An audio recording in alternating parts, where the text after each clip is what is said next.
Three, two, one. We are live now, sir. Good evening, everybody. Myself, Dr. Vishal Dave, Medical Advisor at Intas Pharmaceuticals. On behalf of Intas Pharmaceuticals, I welcome you all for this Madhya Pradesh chapter of Indian Society of Assisted Reproduction webinar on the topic PCOS New Guidelines Demystified. Before starting the webinar, we would have a prayer.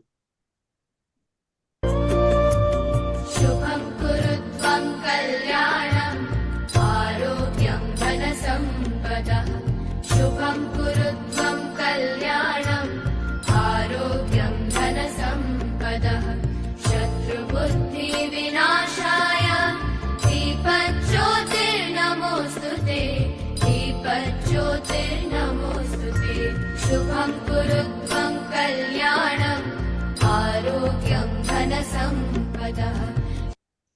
Now, I would like to introduce Dr. Monica Singh, the convener of the Synergy Academic Club. Dr. Monica Singh is National Executive Member of ISAR. She is Secretary of MP Chapter of ISAR.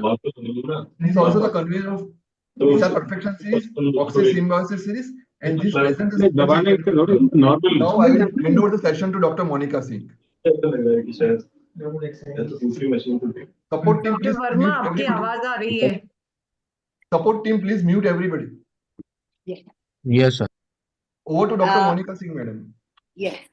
A very good evening to one and all. And at the outset, I would like to really thank my own MP chapter of ISAR for being here today with such a big show. And Synergy Academic Club is just a sort of part of it. The whole thing is MP chapter of ISAR, which is the basis on which we have built up the foundation of fertility services all across MP in multiple centers. And the star luminaries of MP ISAR are today in this program with us, either as guest of honor, chief guests, special guests, and speakers, of course. So I have tried to put the maximum, the dignitaries of ISAR in this program. Our president, Dr. Patki, could not join, but we have got our chief guest, Dr. Sujata Kar, with us, Senior Vice President ISAR. We have got our guest of honor, Dr. Asha Bakshi ma'am, with us, General Secretary ISAR. We have Chairperson MP ISAR, Dr. Yatin Singh Verma from Gwalior. And we have two special guests, Dr. Archana Base, who is the president, the chairperson elect of MP chapter of ISAR, as well as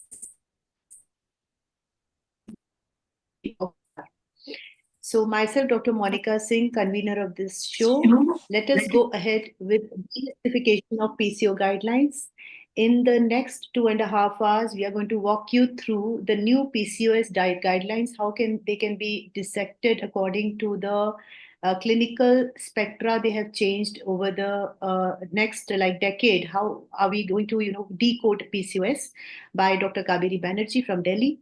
Next, we'll have the clinical management. How are we going to strategize that on the basis of these guidelines by Dr. Kundan Engle, Managing Committee Member ISAR. And then there'll be a panel with, panelists from all age groups from MP. So at the outset of the program, after thanking God Almighty, I would like to welcome our chief guest for the day, Dr. Sujata Kar ma'am, who is the Senior Vice President ISAR. Madam has been instrumental in bringing IVF to Odisha. Her special areas of interest are polycystic ovarian syndrome, proteomics of male infertility, and stem cells in gynecology. She is practicing since the last 3 decades. Madam is a gold medalist and has been credited with the first IVF baby of Eastern Odisha, as well as the first TISA baby, frozen embryo baby, laser hatched babies of Odisha.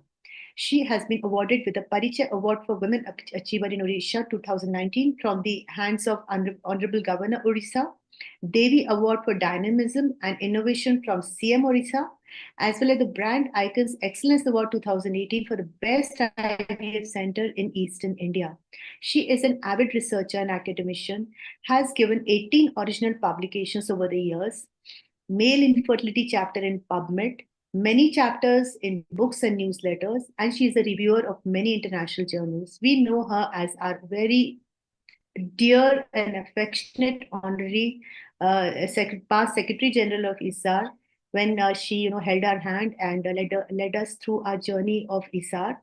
She's also held various posts in PCOS Society, FPS of India, as well as the chairperson of Odisha sub-chapter of ISAR. We welcome you, Sujata ma'am. We are so honored to have you amongst us. And ma'am, we'd like to have a few words of blessings from you. Monica, thank you so much. Good evening to all the, everybody who's joined in, all the faculty, your MPSR members, your Synergy members. Thank you very much for giving me this opportunity. And I'm really sorry that I seem to be in the dark. I'm actually traveling, got a little late in the OT. But anyway, so Monica, I'm actually very impressed by the various lovely terms that you find from somewhere. Earlier, it was the perfection series that I was so closely, watching when I was the secretary, ISAR, and then I think you had another symbiosis, and then this is a synergy. And it was I did try to find out what this synergy club is about, and I think it's a very new idea. And all the leaders that you have, I'm sure you have quite a few of them who have logged in now also. Congratulations for this very novel and very nice idea. The fact that you have a small group of gynecologists who are actually keen on propagating the cause of gynec CMEs and education through webinars is very nice. And I love the words that you seem to be finding. Now, once in ISAR, then you have to find such catchy words for us also for various programs, which of course, even Dr. Amit Patki, our president, seems to be having so many programs going on. But anyway, to come to the point, Monica, today's topic that you all have chosen also is very, very pertaining and I think very much in the need of the hour, which is to make the general gynecologists, general those who are practicing infertility and reproductive endocrinology about the new PCOS guidelines. In fact, this is the new, most recent update, 2023, which I am sure you're going to cover.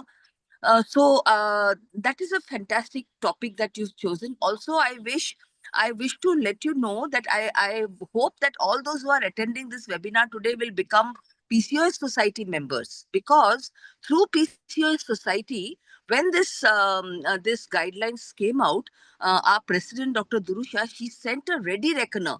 It's a printed booklet of about some 50 pages or something, very nicely and with big words, big fonts. It's a ready reckoner about the new PCOS guidelines. So which, as consultants, we can keep on our consulting table, and whenever need be, you can go through and look up as to what you're trying to see, and you can even show the patient and convince them that, see, this is the guideline, this is what the guideline says, this is how you should be doing, etc. So I think your endeavor is towards the right path, and I'm sure you have very nice talks. I think Dr. Ashish Kale is giving a talk today, Kundan, madam. and there's a very nice Kundan Ingle is given. I'm sorry, Kundan and Kanti. Kaveri, and there Kaveri. is a panel, Kaveri, and there's a panel also, fabulous. I wish you all the best also in today's webinar and for all the future endeavors that you do. Thank you. Thank you so And much. thank you once again, all of you, for having me. Thank you, ma'am. It is so nice to have you as a chief guest speak to us. And it was always a pleasure working with you, ma'am. And we still remember your programs with that one foreign faculty speaking to us, and Ritu Hinduja introducing one nice recent research paper. And I've also had the privilege of participating with ma'am in Kochi in that program. And now ISAR is going ahead with the Catalyst and Excellent Series, Soliloquy. So we are doing a great job. Thank you so much, Sujata ma'am. Thank you. Thank you. Thank you. Thank you, ma'am. I would like to introduce our guest of honor for today, our very own Dr. Asha Bakshi ma'am, who is the Honorary Secretary General of ISAR. Madam has led Madhya Pradesh through various stages of growth of ISAR in the form of national conferences, state conferences. She is at present holding the post of Secretary General of the largest fertility organization in India. And Madam is the founder chairperson of MP IAGE and MP ISAR both. She is holding a very important decisive position in the PCPNDT matters of the state. Madam has Monica, held bus, various important bus. positions in the past. Thank you so much, ma'am. So, ma'am, I think everybody knows you, but we want to listen to you, ma'am, for a few minutes before we start the formal program. Thank you very much, Monica, for inviting me at this platform. And I'm really proud to be Secretary General of ISAR, which is an organization led by Dr. Amit Patki and having members of more than 6,300 now. So it is really increasing. And I want all of you to be active members of ISAR and encourage more members and more academically oriented people. And I really congratulate Monica for taking up such good academic program, and this is what we need now, because this really interests the younger generation. So these programs will really, and I feel that now it's high time that we have our own data, our own publications, our own guidelines, and I think this is high time. So all these programs will, I'm sure, encourage the youngsters to do so. And heartiest congratulations, Dr. Yatindra Verma. And of course, Monica, you are the secretary for MP ISAR. You all are doing very good activities. And I think recently there were elections, and Dr. Monica, who got elected recently? You got elected? Yeah. Because there was a No, MP ma'am. IAG and MP. No, ma'am. ISAR election was for honorary librarian, ma'am. Okay, Librarian. so Dr. Shweta Kaul Jha elected, so heartiest congratulations to Shweta. And today this whole program is on PCOS and the latest guidelines on PCOS.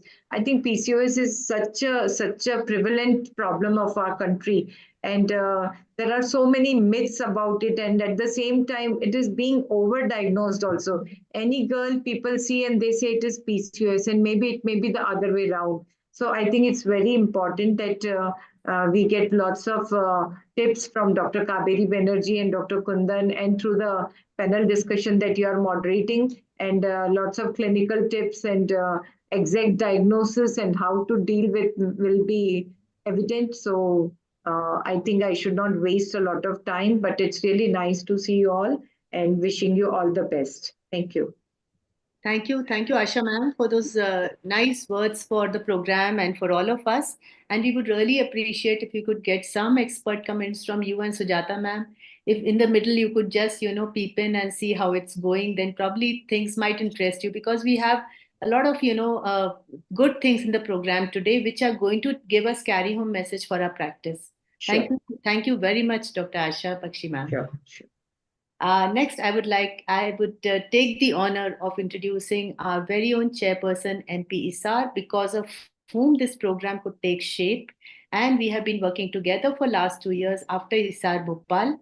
And we have shaped the society into many youngsters coming into MP ISAR and doing good work. And we plan even more academic activities in the next years. Dr. Yatin Singh Verma is trained in IVF, ICSI, and cryopreservation. He is the chairperson of MP chapter of ISAR and also the director of Dr. Verma Hospital Fertility Center, Gwalior. His area of interest is embryology. He has got the Healthcare Award in October 2019 for excellent work in medical field. He is organizing chairperson of MP ISAR, which was held in 2023 in Gwalior, and the organizing vice chairperson of the National 27th Annual ISAR 2023, which was held in February 23 in Bhopal. Thank you so much, Yatin sir, for giving us this opportunity. And we would be really happy to have a few words of blessings from you. Thank you very much, Dr. Monica, for the kind words. And I will not take much of time. And we are ready for starting this webinar. I welcome all the dignitaries here for this webinar. Please start. Thank you, Yatin sir. Thank you so much. And now I would like to welcome to the program our special guest for the evening, Dr. Archana Baser madam and Dr. Charudat Joshi sir.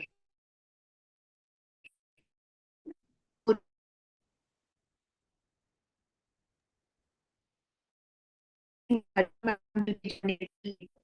Dr. Charu Joshi, a special guest, is here. So I will take the privilege of introducing Dr. Charu Joshi, sir, for all of us. Sir is the chairman of ISAR Embryology, which is a very big national post, heading embryologists all over India who are a part of ISAR. As we can see, sir is a postgraduate in life sciences with doctorate in life sciences, trained in ART and all the advanced allied procedures from all over the world, served as office bearer in all the important societies where embryology is a part, like ISAR, IFS, ACE, ISSS, RF, and ISPAT. Served with the past vice president of ACE, past president of ACE, and the medical director of GEELS India ART Bank, which is doing a brilliant job in Indore. Sir is also the lab director of RD Gardi Medical College IVF Unit, Ujjain. We welcome you, Joshi sir, and kindly address us with a few words. Thank you, Dr. Monica, for such a nice introduction. And it is always a pleasure to attend such kind of academic feast, and particularly when it is organized by MP ISAR under your guidance. And I always feel that this is the need of the day, because lots of centers, lots of new people are coming up in this field, and in-depth knowledge is required. And I think these are the good platforms to offer such kind of knowledge.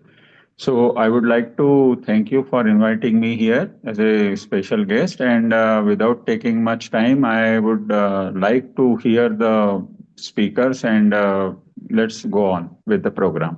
Thank you very much. Thank you, Charu Joshi sir. And now we begin the Synergy episode 7 with MP ISAR. And as you can understand from the word synergy, if Monica, Neetu, Purva, Nandini, all of us worked separately, the amount of output we would have put in would not be that much as when we synergize. So that is why we have synergized. So our combined output is manifold. So this is how valuable these girls are.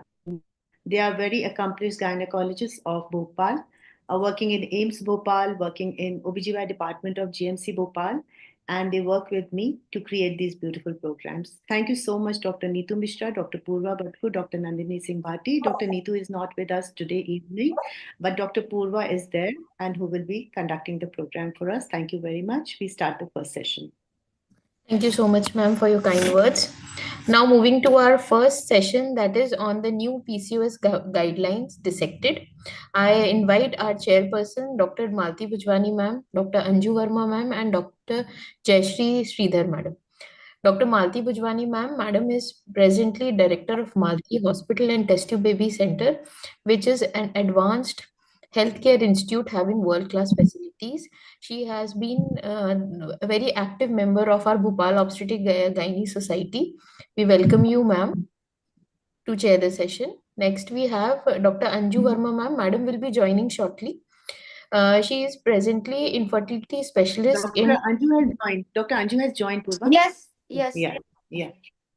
Madam is presently infertility specialist of Dr. Verma Hospital and Fertility Center, Gwalior. She is a vice chairperson, MP Chapter ISAR, organizing secretary, MP ISAR 2023. She has been credited for delivering first IVF baby, first ICSI baby, and first egg donation baby in Gwalior. And she has been awarded FICOG and is very active member in various societies like ISAR, IFS, ESHRE, and the American Society of Reproductive Medicine. We welcome you, ma'am. Next, we have Dr. Jayashree Sridhar, madam. Madam is presently Director Consultant, Vishesh Jupiter Hospital, Indore, and she is also very senior gynecologist and IVF specialist working for more than 20 years in this field. We welcome you, ma'am. Now, I hand over the session to our chairpersons to introduce our speaker, Dr. Kaveri Banerjee, ma'am. Thank you. Hello. Good evening, all. Let me first wish you all a happy Christmas, which is already yesterday we have seen, and also a very, very happening and happy new year to you all. And at the same time, I'm highly thankful to Dr. Monica and the team to give me this opportunity to introduce Dr. Kaveri, a very dear doctor.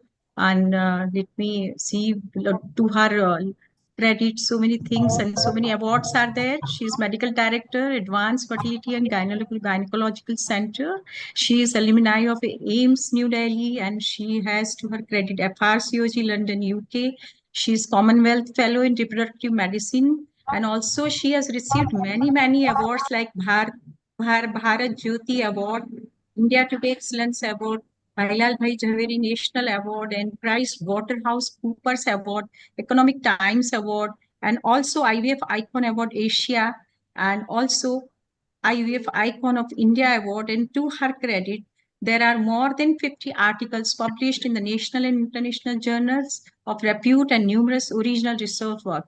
So I here invite Dr. Kaveri to throw the light on the recent guidelines of the PCOS, which is a very important topic. Thank you very much for the Yeah. kind introduction. And I thank Dr. Monica for giving me this opportunity and all MPSR team to allow me to share on such a wonderful program curated by Dr. Monica and her team.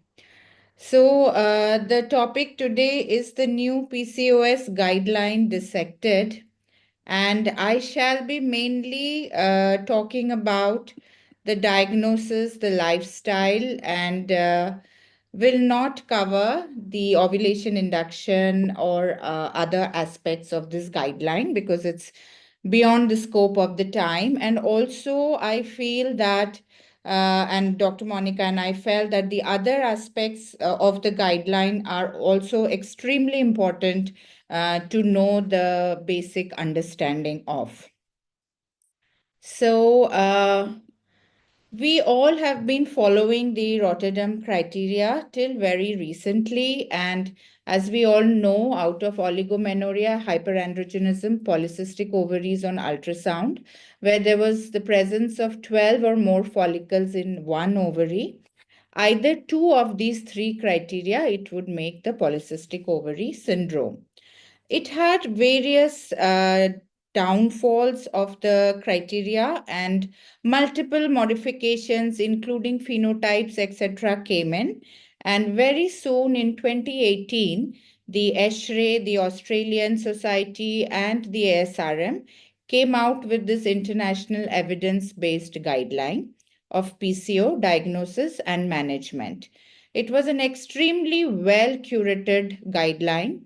And it also had, like one of our chief guests, Dr. Carr, mentioned that the PCOS Society has many handouts, and even 2018 had wonderful handouts for PCOS to be covered, right from diagnosis to emotional well-being, treatment, and lifestyle. Having said that, there were few other aspects that needed to be covered, and then came the 2023 updated guideline of the previous guideline. And my next few minutes, 20 minutes, would be covering what have been the main features of this updated guideline.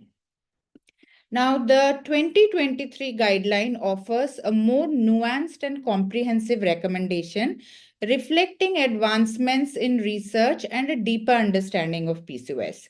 It emphasizes, in fact, it re-emphasizes individualized care, multidisciplinary approach, and addressing both physical and psychological aspect.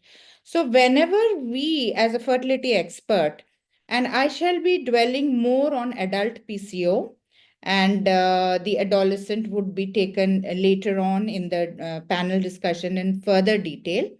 So whenever we think of PCO, it's, lose the weight, do the diagnosis, treat the hyperandrogenism, do the ovulation induction, and get the pregnancy.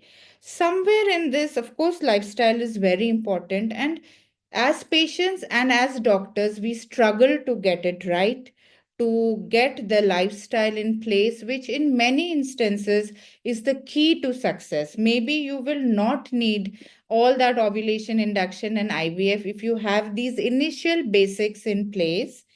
And also PCO is surrounded with multiple comorbidities. We all know that, but what are we doing about it in our clinics? Are we truly and fairly addressing them to our patients? Are we guiding them the way we ought to as practitioners, both in fertility and as a gynecologist? Is something this guideline clearly emphasizes and makes it clear. So the 18 guideline, for those who have read, and the 23 guideline, if you look at the diagnostic criteria and assessment, the 23 guideline maintains the Rotterdam criteria but provides updated recommendations on the assessment of hyperandrogenism, use of ultrasound, particularly in adolescents, and clearer guidance on distinguishing PCOS from other differential diagnosis. And this is something I will dwell in a little bit in detail. Also, when it comes to lifestyle management, it reinforces lifestyle management as foundational therapy and introduces more specific recommendation on diet, activity, and psychological support, and also digital health interventions that may make it easier for lifestyle changes to be implemented. For the pharmacological treatment, again, there is an update on the safety profile of COC, anti-androgens, insulin sensitizers, and guidance on the various weight-reducing drugs, inositol, which we are all, sometimes we prescribe, sometimes we don't. So it is a more updated pharmacological advice given in that. And finally, in the fertility aspect, on ovulation induction protocol, re-emphasizing letrozole to be the first-line agent, and also when to move to IVF.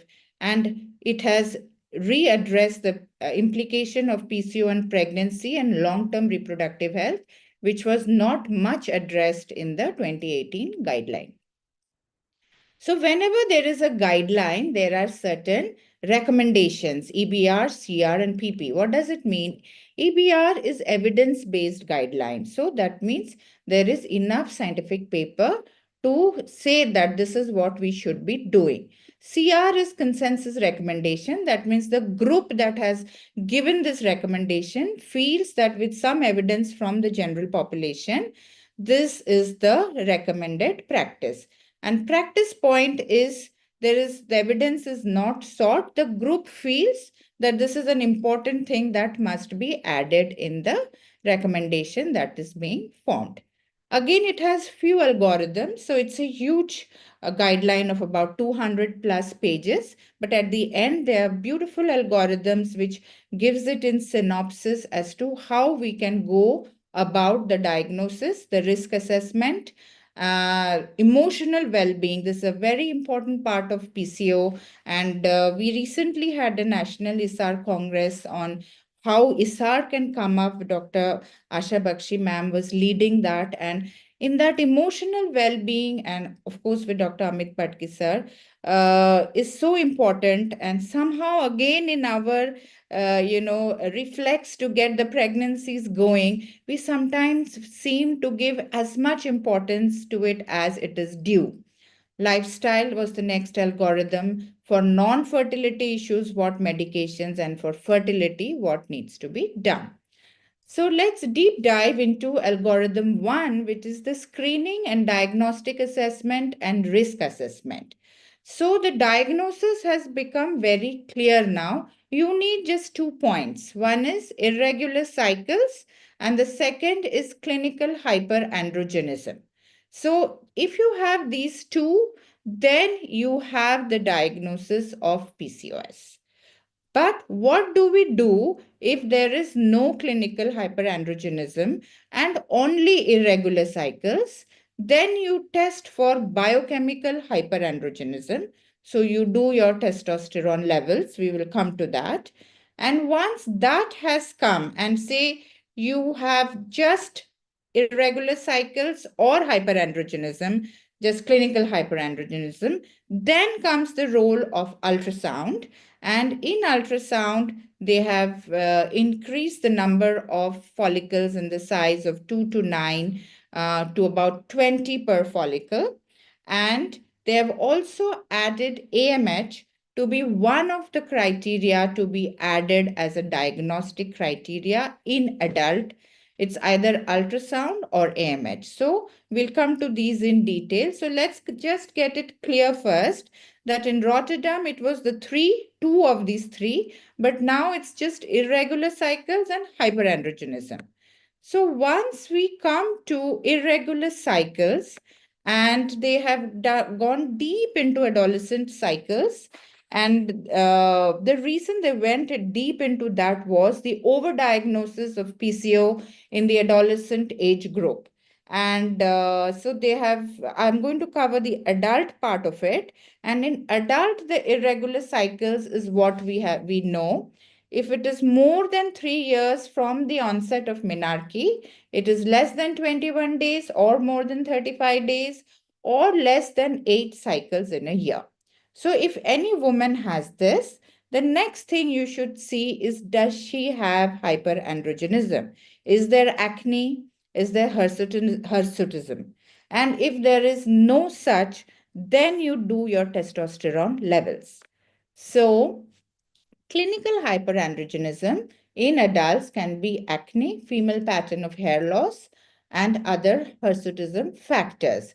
You have to again understand that this patient, I have seen so many PCO patients break down in front of us during the consultation because of the years of trauma of body image, body shaming, society that they have faced.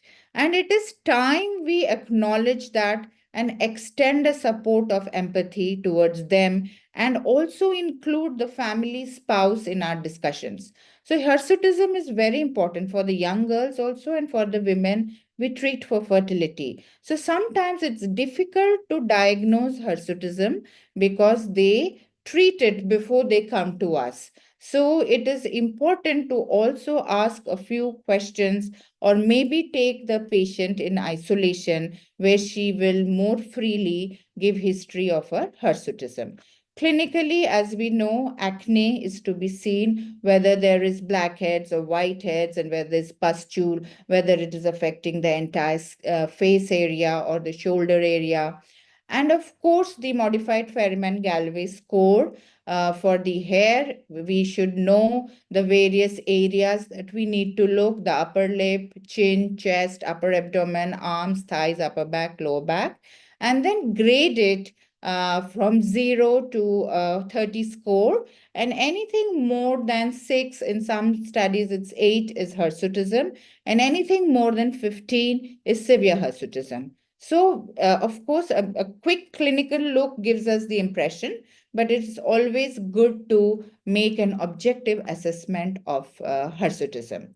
And the female pattern of hair loss, which is the Ludwig pattern, where you have the frontal hairline is there and there is a scalp hair loss, or it's also called the Oslin's Christmas tree hair loss. So it's important to just have a look as to how is the hirsutism and hyperandrogenism presenting. You'll see many times PCO women have little scanty hair, and so it's important to document that and bring it as clinical hyperandrogenism.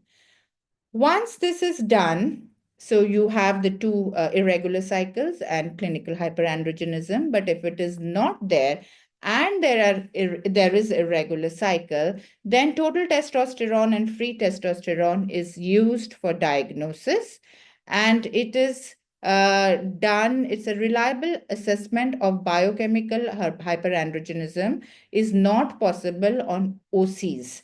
So when you do the measurement, you need to be sure that the lady is not on any other medication. So total testosterone and free testosterone, about anything up to 2 nanograms per deciliter. And this represents the biologically active form of testosterone that is not bound to proteins, and like the SHBG. And this is available, this is bioactive. And total testosterone is not used because it may not accurately reflect hyperandrogenism in women with high or very low SHBG. So if there's very high SHBG, the free and testosterone is actually low. So it is not in the hyperandrogenism range. So it is better to measure free testosterone with assays that are standardized in your city or area. Now you've come to this, but you also need to rule out certain other differential diagnoses of PCOD. So you see, we have not done insulin levels, we have not done LH levels. These are not there in the diagnostic criteria. What else is there? We will come later, but you need to rule out certain other conditions. And when will you think that I need to rule them out? One is if the lady comes and says, "Ki doctor, my, the facial hair or the acne is suddenly becoming very bad." Or you already see that her Ferriman-Galloway score is 10 or 12. Or there is huge area in the scalp which is bald. Or it is a sudden onset that she was absolutely fine 2 months ago and then suddenly there is hair. Or her testosterone levels are very high or very low, or she is not responding to treatment when your diagnosis of PCOD was made. So, in such conditions, you will have to think of differential diagnosis of PCOS, and these are mainly non-classical congenital adrenal hyperplasia, androgen secreting tumors, Cushing's, hyperprolactinemia, hypothyroidism, and hypogonadotrophic hypogonadism. So hypogonadotrophic hypogonadism will present as irregular cycles or prolonged amenorrhea without biochemical or clinical hyperandrogenism. And then you have to do an FSH-LH and you will see them to be either normal or low normal. And your HH diagnosis is made, so she's not PCO. Of course, you've done an ultrasound and you may not be able to see the ovaries clearly, but in the guideline, this has come clearly as a differential diagnosis. And another thing about hypogonadotrophic hypogonadism is once you stimulate them, they can sometimes give a PCO picture. So your ultrasound may not always be accurate, and you need to do FSH-LH to confirm that diagnosis. Now, for other hyperandrogenism condition is the non-classical congenital adrenal hyperplasia. In that, you will do, suppose a very rapidly increasing hyperandrogenism, you'll do a baseline 70 hydroxyprogesterone. You can also, you will refer to an endocrinologist who will do an ACTH stimulation test to confirm the diagnosis. And then again, very high testosterone levels, not responding to treatment, you will consider or think of ovarian tumors and try to rule them out in conjunction with an endocrinologist. And also Cushing syndromes with its may not present always with central obesity, moon phase, or buffalo hump, and may need further differential diagnosis to be sure that this is PCOS and not any other condition. Once we have done the, the biochemical part of it, then comes the ultrasound. So say there is just irregular periods, there is no hyperandrogenism, you are doing your ultrasound. And in the ultrasound, the Rotterdam criteria was 12 per ovary. And in this, the transvaginal ultrasound approach is preferred. And in that, you have to have more than 20 follicles number per ovary or an ovarian volume of more than 10. And in this, it is follicle number per ovary is most effective, followed by follicle number per cross-section and ovarian volume. Now, again, this was some discussion, more than 22 to 9 follicle per ovary when you screen in your sagittal longitudinal transfers. In PCO, at least in Southeast Asian population, we are getting, at least in the clinical of what I feel, up to 10, 12, 15, 16, 18, but more than 20 is not very, very common. So are we really overdiagnosing PCOD? Again, back with the Rotterdam criteria still, or is the Southeast Asian cutoff for PCOD slightly less than 20 per ovary? Is something again we discussed in the recent ISAR masterclass on PCOD, and soon we will come out with a consensus on that. Now, 2018 said AMH should not be used for PCOD diagnosis. So here they have given a little bit of a variation that specific to your locality or your ethnicity, they have not given a cutoff for PCOD AMH. So could be used for defining PCOM in adults as an alternative to pelvic ultrasound. Either AMH or ultrasound, and definitely not in adolescents because it's going to be high there. And AMH definitely has limitations. It's still high in younger population. It is lower in those with high BMI. Contraception can reduce the AMH levels. And though we know it has menstrual cycle, the AMH remains the same. It is clear that during ovulation, now more studies are coming, that during ovulation, the AMH dips slightly. So with all its, various patterns and factors that affect it, AMH still can be used, and 4 to 5 nanograms per ml has been the general consensus for overt PCO diagnosis. Right. Now we have this lady who's come with hirsutism, irregular cycles, 18 follicles. She's been diagnosed and she's come to you for fertility. So do we start doing the semen analysis and tubal test and just get on with it? No, hold on. We have to counsel about the other parameters that can affect her now, during her pregnancy, or later in life. And for that, what do we do? So, cardiovascular risk, increased cardiovascular risk, and for that, you have to have a fasting lipid profile, and you must have a blood pressure that is measured at least annually. So these two things, please remember: blood pressure monitoring and lipid profile beginning, and if there is derangement, as and when you feel it needs to be repeated. It's important for them. Impaired glucose tolerance test. So again, we know PCOS is associated with impaired glucose tolerance. So what do we do? Do we do a fasting blood sugar? Do we do an HbA1c? Do we do an GTT test? So it is very clear that GTT is the most accurate test for dysglycemia. And GTT must be done in certain conditions, and you can get away with fasting blood sugar and HbA1c in certain other condition. So preconception, that means your fertility patient has come, you'd rather do a GTT to establish if dysglycemia is overt or covert. Of course, when she's pregnant. Any obese PCO. Asians, the obesity rate, the BMI has been reduced to 23. Not Southeast Asian, Asians, which is the Japanese, the Chinese, that population.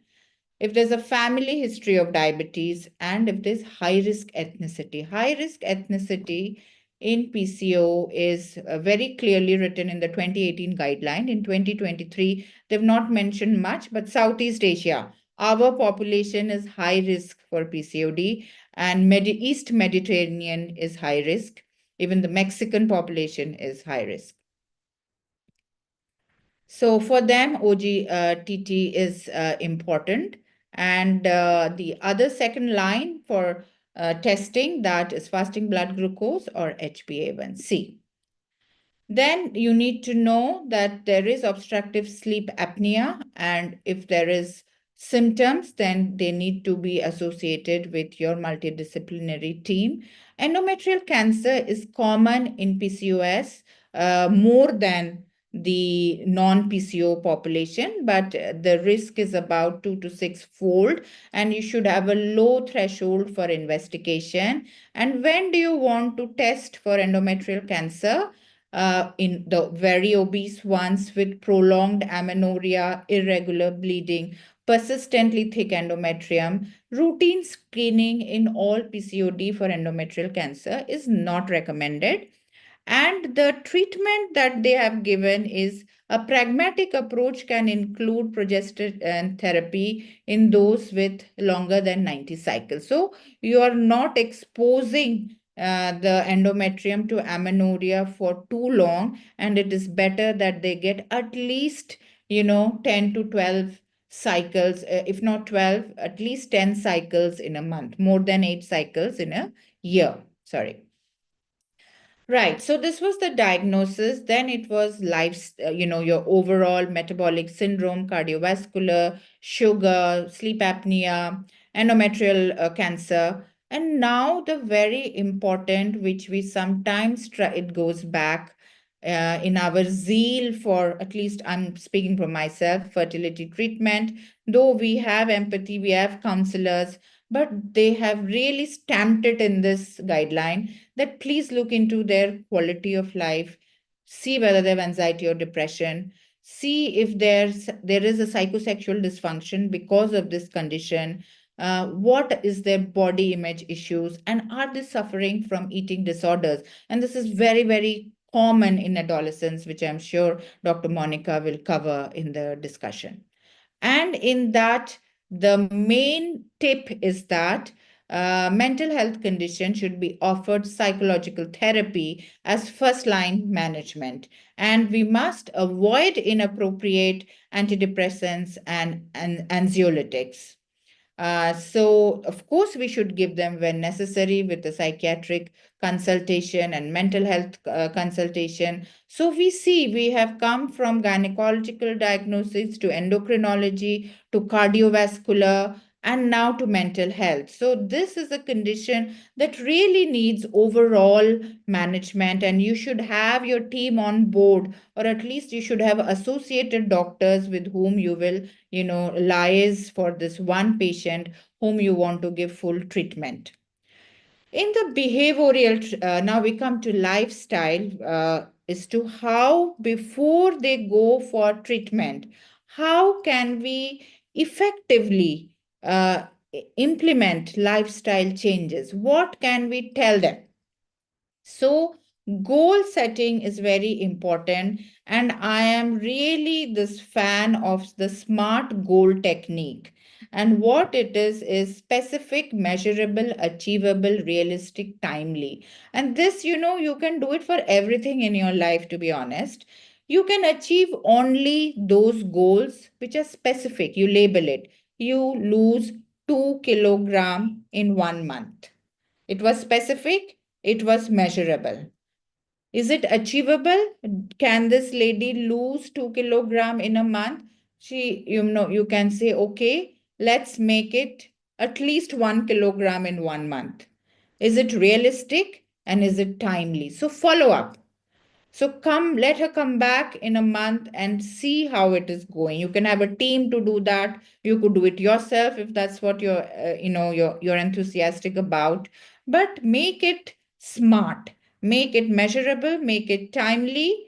And then we go, of course, to the diet, where it is very clear, vegan, Mediterranean, your Atkins, no specific diet regimen. The main thing they have said is try to lose between 200 to 500 calories from your previous meal intake. And again, for that, you would need nutritional support. And if your clinic is offering that, that's excellent. Then comes exercise intervention. So in exercise for the adults, it's a minimum of 150 to 300 minutes per week of moderate intensity. So see how specific this guideline is. Moderate intensity is basically brisk walking, can be swimming, can be dancing, and vigorous is really your gym intensive training. So that is slightly less. And these are the targets that you need to give to your patient. So in a synopsis for your lifestyle, give them specific, measurable, achievable, realistic, timely goals, a calorie deficit diet, no specific particular diet name, increase their proteins and fiber that will reduce their hunger, and at least 45 minutes per day of moderate intensity activity. Finally, infertility, though my colleague Dr. Kundan will deal with it in detail, again in the algorithm they have given it very beautifully that you've done your diagnosis, you have to do the other homework too. You know, your thalassemia, your thyroid, your rubella, tubal testing, male factor, and optimize everything. The first drug of choice they have said is letrozole, which is good mono ovulation drug. And if it is detected, you continue it for some time. If ovulation not detected, they have come to clomiphene plus metformin, and then gonadotrophins and or laparoscopic surgery. And then finally, they have come to IVF. There's not much mention of IUI, but I'm sure Dr. Kundan will dwell in detail about it. Just a few additional insights before I wrap up. They have mentioned about inositol. They have not been, inositol, they said, should be experimental therapy, and it's uncertain, it's very recent. So they have not really advocated inositol, but have not said that you cannot give it, at least in this, my interpretation of this guideline. It's still a drug that has not been used for a long time, so we are not sure of its safety and side effect profile. They have mentioned about anti-obesity medications like liraglutide, semaglutide, and they have said that it could be considered in addition to active lifestyle intervention. Healthcare professionals should ensure concurrent effective contraception because with the sudden reduction in weight, pregnancy can be possible for couples who are not keen on it right now. However, shared decision making is important, and we need to know the side effects, the potential long-term effect of it, and long-term safety data is lacking. Bariatric and metabolic surgery could be considered to improve weight loss for the resistant ones, and the general guidelines of bariatric surgery should be followed. It is the last line treatment for weight management. So they have mentioned bariatric metabolic surgery also for the severely resistant PCO patient. Laparoscopic again as a second line treatment after letrozole, after clomiphene citrate, and it has mono-ovulation. The risks of multiple pregnancy is less. So all these have been covered in the guidelines. So finally, there have been diagnosis, health risk, lifestyle, emotion, well-being, and management. With this, I will take leave of my talk and look forward to the next talk. Thank you very much. Yeah, it was a very excellent presentation, Dr. Kaberi, and really very, very useful guidelines for that. Very, very wonderfully you have presented. Any questions from the audience? Can I take it now, Dr. Nika? Various nice talk, Dr. Kaveri. And usually we have just discussed ovulation induction and management in PCOS on the fertility point of view. It's very good that you have discussed all aspects in PCOS, because as a gynecologist, we must focus the patient in other different scenario also, like metabolic disorder, cardiovascular disorder. I want to ask one question, according to your practice, when a patient come to you at the age of around 32, 33, because nowadays late marriages, patient usually not interested very much for conception, but they are having irregular cycle and PCOS in sonography and no hirsutism. So how you proceed for management, OC pills or just progestins? So what is your choice to giving OC pills or progestin, only progesterone to prevent all these complications? So you see, it depends on the severity of irregular cycles. If they are less than, if it is highly amenorrheic or less than 4 cycles in a year, then Yeah. progestin should be the preferred drug of choice. But otherwise, oral contraceptive pills are given, I give, and it is very clear you should give low dose oral contraceptive pills, and no particular combination has been shown to be better than any other combination. Okay. And what about anti-obesity drug? According to your experience, you are using? No, I'm still quite skeptical about it, and I've still not started. I'm waiting for my colleagues to start and see the And effect. you are using metformin in adolescent for PCOS? In adolescents, Metformin. I'm using it in fertility patients and in some adolescents who don't want to go to contraceptive pills. I am giving metformin in a gradual increased dose. Thank you very much. Very nice talk. You just covered all the aspects. Thank you so much. Thank you. Thank you. Yashri ma'am, would you like to put in your comments? Yeah, it was an excellent talk. You know what? To sum up, I think what she meant was we need to know the expect concerns and expectations of the patients. Like, ideas of the patient. What does she think of PCOS?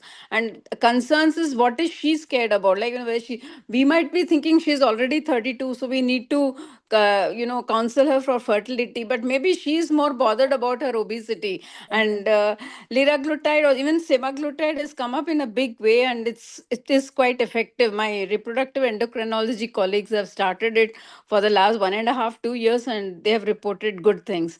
And expectations, again, what are her expectations of the treatment, and what is how long will it take? And we need to emphasize on the duration of treatment also. Excellent, Dr. Kaveri, and thank you, Monica, for having us. Thank you. That's good to know that you have experience with the anti-obesity drugs. Yeah. Yes, I think Dr. Jayashree visited Bhopal recently, and madam, I think you have some experience with anti-obesity drugs. You did speak, Dr. Jayashree Sridhar. Yeah. On that, yeah. So I really feel that Dr. Kaberi, you have like everybody puts in the guidelines on the slides as Very they expensive. are, We need but to you tell them. actually Sorry. dissected them. Yeah. You actually gave us a fair share of your input in it. You simplified it beautifully. You put only the correct number of words and figures on the slide, which was Yeah. absolutely fantastic. And this 2018 guideline was more of IQ, but 2023 is more of EQ. True. 223 guideline has become softer, more emotional, more feminine.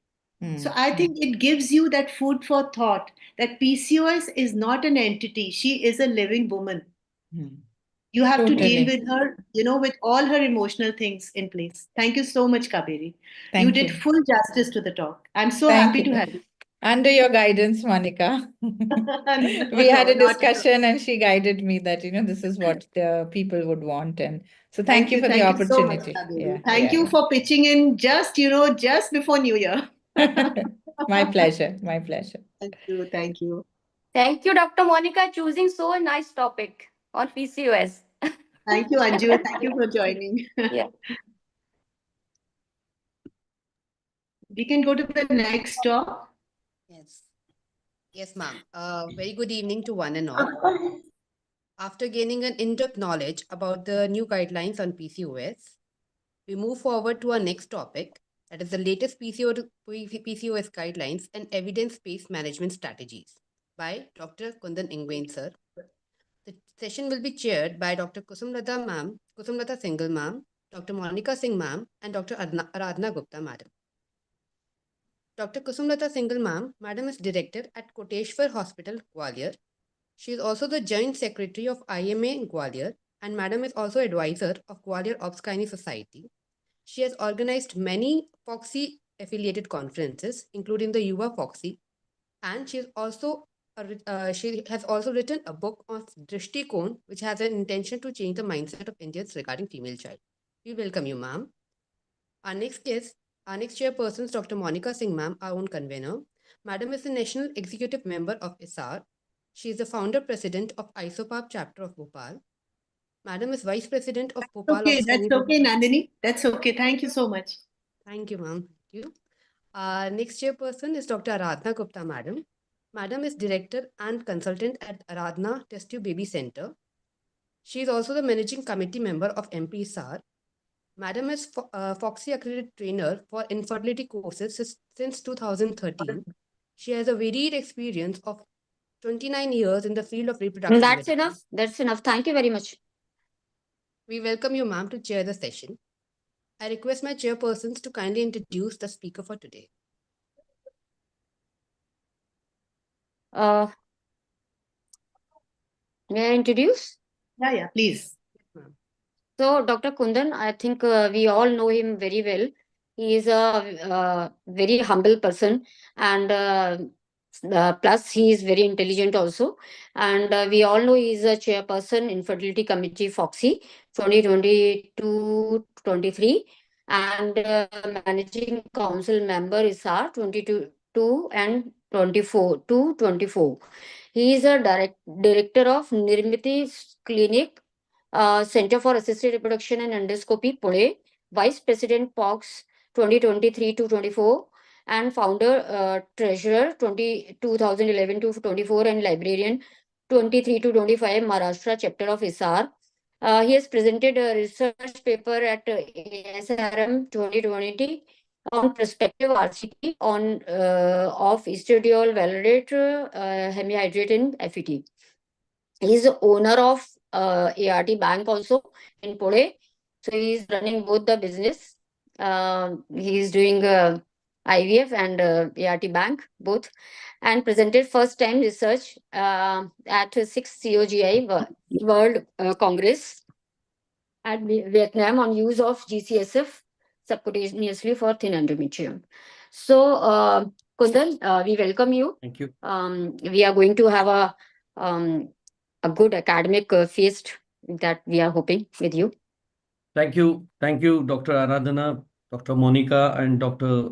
Sumlata, chairperson for this session.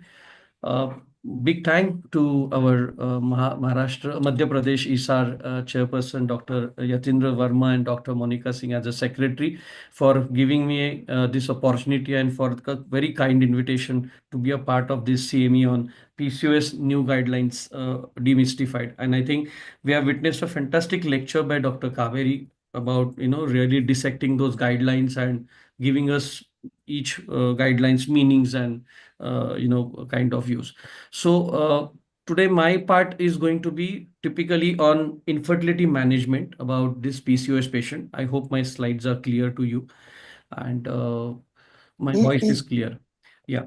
So friends, I have given this name as optimizing PCOS management protocol. So it is going to help us to dissect even infertility guidelines. So just to begin with, PCOS, can be defined as though there is no standard universal definition right now, but it is a kind of a syndrome of hyperandrogenism and anovulation or oligoovulation in the absence of other hypothalamic, pituitary, ovarian, or adrenal disease. So that 4 organic pathologies are ruled out, and now it is only a syndrome of hyperandrogenemia and anovulation.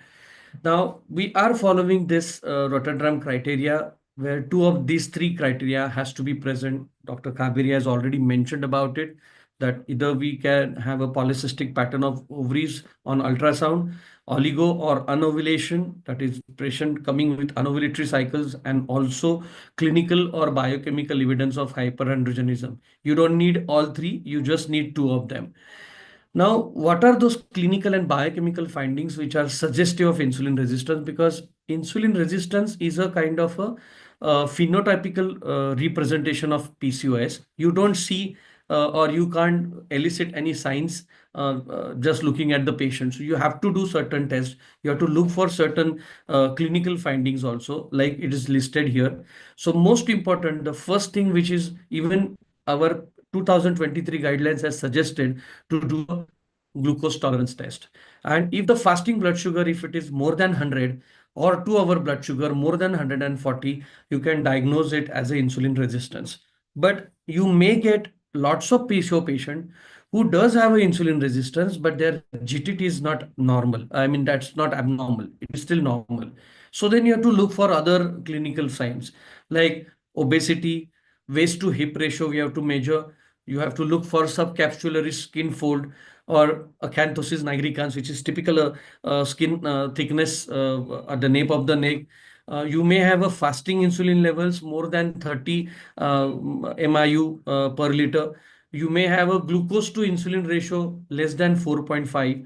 Serum triglycerides may be above 55 millimole per liter, and patient may come to you with amenorrhea. That's very last clinical finding.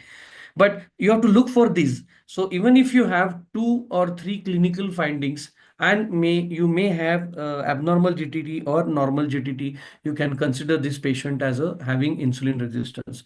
Now we need to understand that though the evidence is clear since a decade now, that majority we will see these symptoms and signs in obese PCO patients very obviously. But the most difficult to diagnose it when it comes to lean PCO patients. But we need to understand that the dictum has gone that lean PCO patients do not have a insulin resistance. They do have a insulin resistance. So we have to take efforts to diagnose them.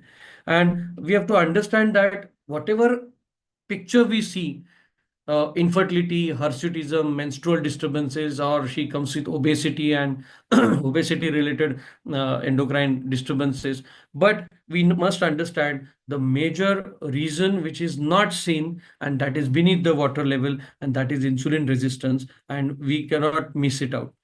Now, the clinical features, patient will come to you in a different symptomology. I think Dr. Kaberi has already mentioned about it. We need to understand, and we are discussing about reproductive abnormalities, and patient will typically come to you that she's unable to conceive. Now, fertility management, as per guidelines, which we have to dissect now, and the first thing comes is about lifestyle modification. So what does guidelines says? So again, I'm going to repeat few things which Dr. Kaberi said, because she has mentioned about it, that your lifestyle modification must include a weight reduction, which is a combination of caloric restriction, increased physical activity, and behavior modification. And that's where the counseling plays a very important role. Now, weight loss, how much is enough, is again a kind of an ancient, that 10% weight loss, even guidelines says that will give you significant improvement in metabolic and reproductive function. So that evidence is still clear till 2023 that we don't need to ask a patient to go to the ideal BMI, which is difficult and time consuming, and sometimes patients do not cooperate or compliance is very poor. At least try and explain them and benefits of 10% weight loss, and that you can achieve, ask her to achieve it within 6 months. Okay, if you look at the proper diet chart as well as moderate physical activity, as mentioned by Dr. Kaberi, you can actually get it done within say 4 to 5 months also. Okay, and loss of abdominal fat is the best predictor of weight loss. So because we know gynecoid obesity is typically at the waist level, so abdominal fat level is something which is more common, and buttocks fat levels, fat deposition is most common in women. Now, how does it help? So it increases the sex hormone binding globulin concentration, and does it help us to reduce free androgen levels? Okay, so how should be the energy deficit? So energy deficit of 30%. Now, practically it is difficult for us to calculate 30% of every. So keep it very simple that I have to restrict her for 500 to 750 calories per day required for weight loss. So that kind of energy deficit, and that's where your dietitian plays a very important role. So 500 kilocalorie restriction daily equates to weight reduction of 1 pounds per week. Now, for that reason, your dietitian needs to know what is her usual diet, how much calories are going inside. Then she has to restrict from it, right? So first, a dietitian's job is to how she is living, what kind of food she is eating, how many times she is eating, what kind of food products she is using. So she has to calculate how much is going in. From there, she has to restrict. And that's why it is very important. And diets restricted in carbohydrates typically provide a rapid initial weight loss. We have seen this, that the moment carbohydrate restriction comes in, you start seeing significant decline. At least you see that really, that at the end of 1 month, even if a woman has not done exercise, she'll lose 1.5 to 2 kg with severe restriction or diet restricted in carbohydrates. But yes, we need at least 3 to 4 kg is the weight loss rate per month. Okay, so there plays a role of exercise as well as diet chart. So adherence is very and the most important to the diet which is chosen. I always tell my patients that, at least follow 70 to 80% of the diet chart. It is very difficult, even if you tell somebody, and it is very difficult that 100% somebody will follow. But at least tell them that 70 to 80% you try and follow. It will help you to achieve that goal. And yes, when it comes to restriction, we need to understand that the diet cannot have a low quality diet. So you need to have an enrichment in fruits, vegetables, whole grains, lean poultry and fish. That should be encouraged to provide maximum overall health benefits so that she doesn't land up in nutritional deficiencies. Now, after weight loss, obesity drugs, can they help? Yes, guidelines does says that you can take a help of appetite suppressants, that phentermine and sibutramine. Sometimes even you can give absorption inhibitors like orlistat, which is also available in India. And you can select your specific patients, PCO patients who are morbidly obese. Those are the ones who are more than 35 kg per meter square and having comorbidities, or any patient who is more than 40 BMI. I think we must advise them to go for bariatric surgery, because it is going to be very difficult for them. They are going to take a lot of time, and we know in infertility our patients are they keep running for the time. Now, what is the mechanism of GLP-1 receptor agonist? I think which we discussed, which drug, how to use them in PCOS. So GLP-1 receptor agonists are how they act. So they help in reduction in body weight by increasing expression of glucose transporters in insulin dependent tissues. Okay, so it basically allows insulin dependent tissues to consume more insulin from the circulation through glucose transporters, and these GLP-1 receptor agonists, they increase this expression of transporters, because of which consumption of glucose increases, and it also decreases inflammation, reduces oxidative stress, and it modulates lipid metabolism. Like we have semaglutide and liraglutide, these are the products. So this was a good paper in 2024 about systematic review, and they said that glucagon-like peptide 1 receptor agonist, they effectively reduce body weight and improve some of the endocrine and metabolic parameters of polycystic ovarian syndrome.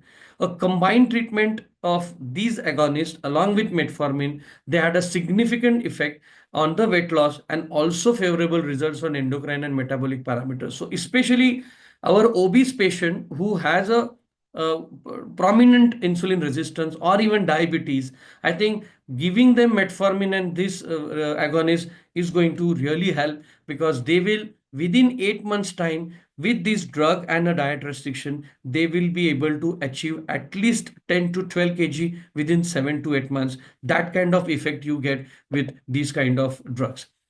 Now, there was one randomized trial in 2025, that preconception interventions in infertile women with polycystic ovary.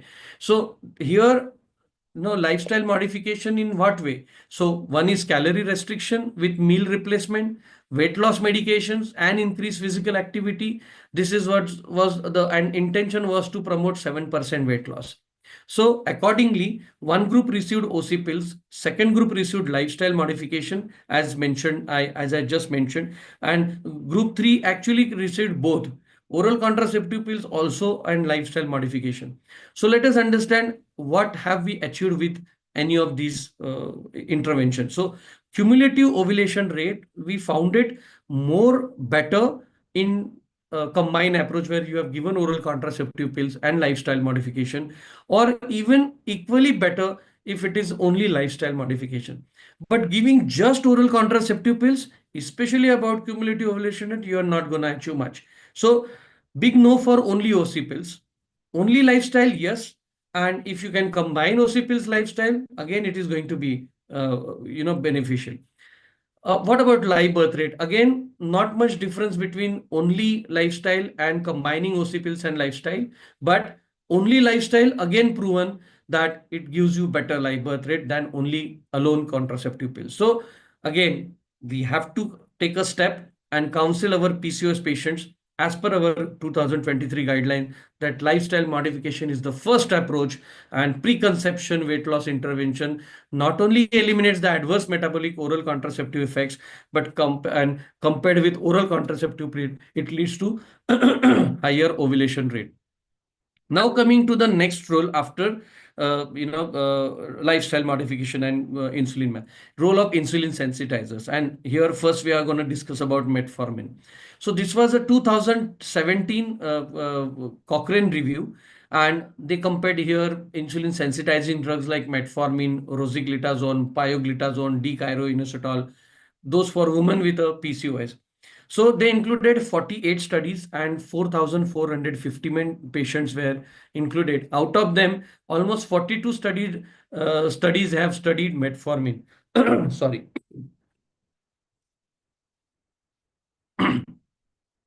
So they concluded, though it was a low quality evidence, they concluded that alone metformin is maybe beneficial over placebo for live birth rate, which was a low quality evidence. They did mention that metformin versus clomiphene, means metformin only or clomiphene only, live birth rate inconclusive due to lack of evidence, and it is differed by BMI. So cannot apply general rule of using metformin as an ovulation induction drug or only clomiphene as a drug for any PCOS patient. Now, clomiphene plus metformin versus clomiphene alone, again, they found that combination improved pregnancy and ovulation rate with combination. Okay. Metformin alone or combined with clomiphene, there is no evidence of increased miscarriage. So they are safe, plus having good pregnancy rate and ovulation rate, and metformin associated with higher GI side effects. So these were the facts were concluded by Cochrane review. But does that mean that we must use clomiphene metformin? No. When this was the older evidence and including all those studies till 2017, we will discuss what is of 2018 onwards. Now this was a practice committee of ASRM, and they also said that there is a good evidence that if you use metformin in combination with clomiphene, it improves ovulation and clinical pregnancy rate, and it does not improve live birth rate compared with CC alone in women with PCOS. And there is a fair evidence that it clearly said, and till now everybody we follow, that we must pre-treat our patients having insulin resistance or PCOS with metformin for at least 2 to 3 months. And then you should start doing a ovulation induction. Okay. Now, can we give metformin as a monotherapy in a lean woman? So this was the only study for lean women in 2005, and where 17 patients having BMI less than 25 and 17 patients with having BMI more than 30. So lean was compared with obese, and they found that metformin will have impact, especially for lean women. It increases the menstrual cyclicity. So obviously metformin makes her ovulate. That's why her cyclicity is better. Ultrasound evidence of ovulation is also significantly high and seen in lean patients, and pregnancy rate was also significantly better in lean women. So it's not like that lean women do not need metformin. They do also need metformin, and it is beneficial in having better ovulation rate and better pregnancy rate. So we need to stop discussing about only role of metformin in obese patient. It has got a significant role in thin patients also. So come to a myoinositol, that's a second drug now.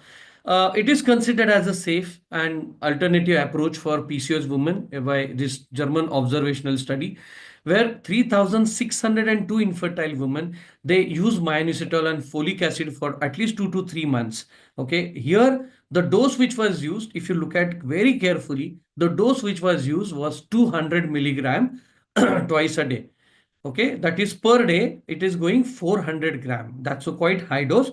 In India, whatever we are using, we are not going beyond even 1100. Sometimes we go for 2000, but we are not giving 4 gram. And what is this paper says that if you use such a dose, then 70% they have restored ovulation, and pregnancy rate was been seen almost close to 15.1%. Not only that, the before treatment, the total testosterone levels were 96. They've brought down to 43. Even the free testosterone significantly was reduced from 1.2 to 0.35. So it decreases the hyperandrogenemia in PCOS patients. So I brought this study because it was large size and a better done and with a different dose, that is 2000 gram twice a day. Okay. So we need to understand that minoxidil, when it was compared with control group, it improved HOMA index, it increased estrogen level, and there is no enough strong evidence that minoxidil has an effect on total testosterone level. But there was, when it compared metformin and minoxidil, they found there was no difference in controlling, fasting insulin or HOMA index or testosterone level, SHBG levels, BMI. It was almost similar efficacy from this meta-analysis in 2019. So it was a strong evidence of increased risk of adverse event when metformin was used, and that was very, very less with minoxidil. But what dose, minoxidil should be used? And this is what one study, I think this was a double-blind randomized control trial in 22. Again, in this group, see, this is all after 2018. Now, 2023 guidelines are also there. So we need to understand that these 50 patients in this study of 22, they received 2 gram twice a day. That means 4 gram of minoxidil per day. And it was compared with 1.5 gram of metformin per day, right? So that's ideal dose comparison. And this was a double-blind randomized control trial by Dr. Kirtana Rajasekharan. And they have shown that there is a significant increase in clinical pregnancy rate as well as cumulative pregnancy rate. This is all patients who are PCOS patient undergoing IVF with GnRH antagonist cycle. So here frozen embryo transfer was planned. So all cumulative pregnancy rate for all patients, those who received minoxidil, they had significantly better pregnancy rate, clinical as well as cumulative. So somewhere probably what we were used to think that there is a lack of evidence of minoxidil, but now we have good evidence coming on, and we are getting now evidence about the correct dose of minoxidil, that is 4 gram per day. So this was, if we are getting a better results with minoxidil, which has got a least side effect, and with metformin having gastric intolerance, and then that's a, you need to compare, you need to go for this evidence and start using into your practice. Now, what can we do? Again, oral contraceptive pills. Now, see, I'm going slowly, step by step, like as I see the clomiphene, obese or PCO patients, how lifestyle modification I will advise, what pre-treatment I will give. Now coming to another group of drug which is used as a pre-treatment in PCOS patient, and that is oral contraceptive pills. So if you look at the IVF evidence, we don't want to use oral contraceptive in IVF because it increases miscarriage rate, it reduces live birth rate. But when it comes to treatment like ovulation induction and IUI, I think to get the adequate ovarian response, we will use oral contraceptive pills only for a transient 1 or 2 cycles just prior to your treatment cycle, especially for those patients who's got a significantly high LH levels in their circulation when you do this FSH LH on the second day of menses. And if you have a LH beyond 7, 8, like somebody may have on day 2, 10, 15, 18. No, these are the patients who will always have suboptimal response to your ovarian stimulation. And there, if you give oral contraceptive pills at least for 1 or maximum to 2 cycles, circulatory LH level goes down so well, and your ovary responded so perfectly to your ovarian stimulation when you expect that ovary to produce 1 follicle or 2 follicle, and that kind of, so you don't get resistance, drug resistance cases. So where you have given oral ovulogens and there is no response of follicular growth, that kind of situation is really, really low. So that is another 2023 guidelines says that we can use oral contraceptive pills, but only for 1 or 2 cycles. It's not like that we have to give a prolonged separation and it's going to benefit us. No. Now coming to 2018 onwards. So this was a study in 17 where letrozole was compared with clomiphene, and one of the most important, biggest advantage that letrozole had a 0% case report of ovarian hyperstimulation when it was used as a oral ovulogence, and that was 6% in clomiphene citrate patients, where we had to cancel the cycle due to HSS. That was almost 6%. That was 0% with letrozole. And endometrial thickness was significantly better with letrozole. Even the pregnancy rate, that is biochemical pregnancy rate, was better, and it was in favor of letrozole. So 2017-18 later, we started using again letrozole, and that has become in since 2018 as a first line, and even 23 guidelines, they say that letrozole is your first choice of ovulation induction drug.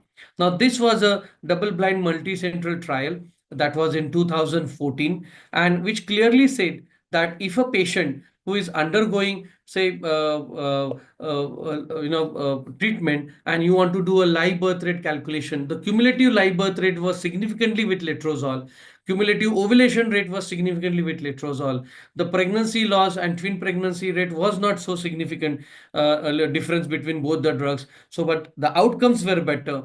And if you look at these guidelines, they say that letrozole is associated with a better outcome, as well as if you combine letrozole with human menopausal gonadotropins, they have a significantly better endometrial thickness, and also the estrogen levels are better, and the pregnancy rate has been reported to close to 55.7%, which is a cumulative. So they say that if you use letrozole with HMG, average medication time is 2.9 weeks, and it is significantly shorter than those compared with other drugs like clomiphene and letrozole. So you get a better and a faster follicular growth. They ovulate little early, doesn't matter, but you will not have cancellation cycle rate due to non-response or poor response of the ovary.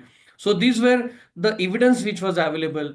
Letrozole has been associated with higher rate of ovulation, more dominant follicles, better endometrial thickness, higher clinical pregnancy rate. Okay, though it was mentioned higher multiple pregnancy rate, but not so much difference, lesser adverse effect, and higher acceptability. So letrozole has been proven that is the first kind of first preferred dose. Now, shall we use 2.5 or 5 milligram?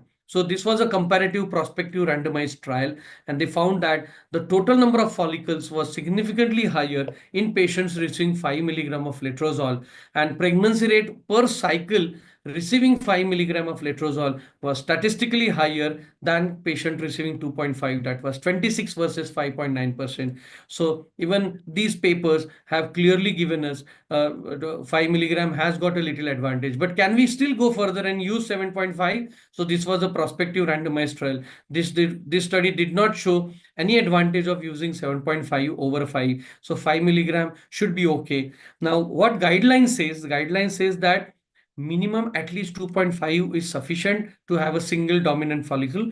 But if you use 5 milligram, you will have 1 or 2 follicles more. And I think you'll obviously the pregnancy rate is going to increase when you use 5 milligram.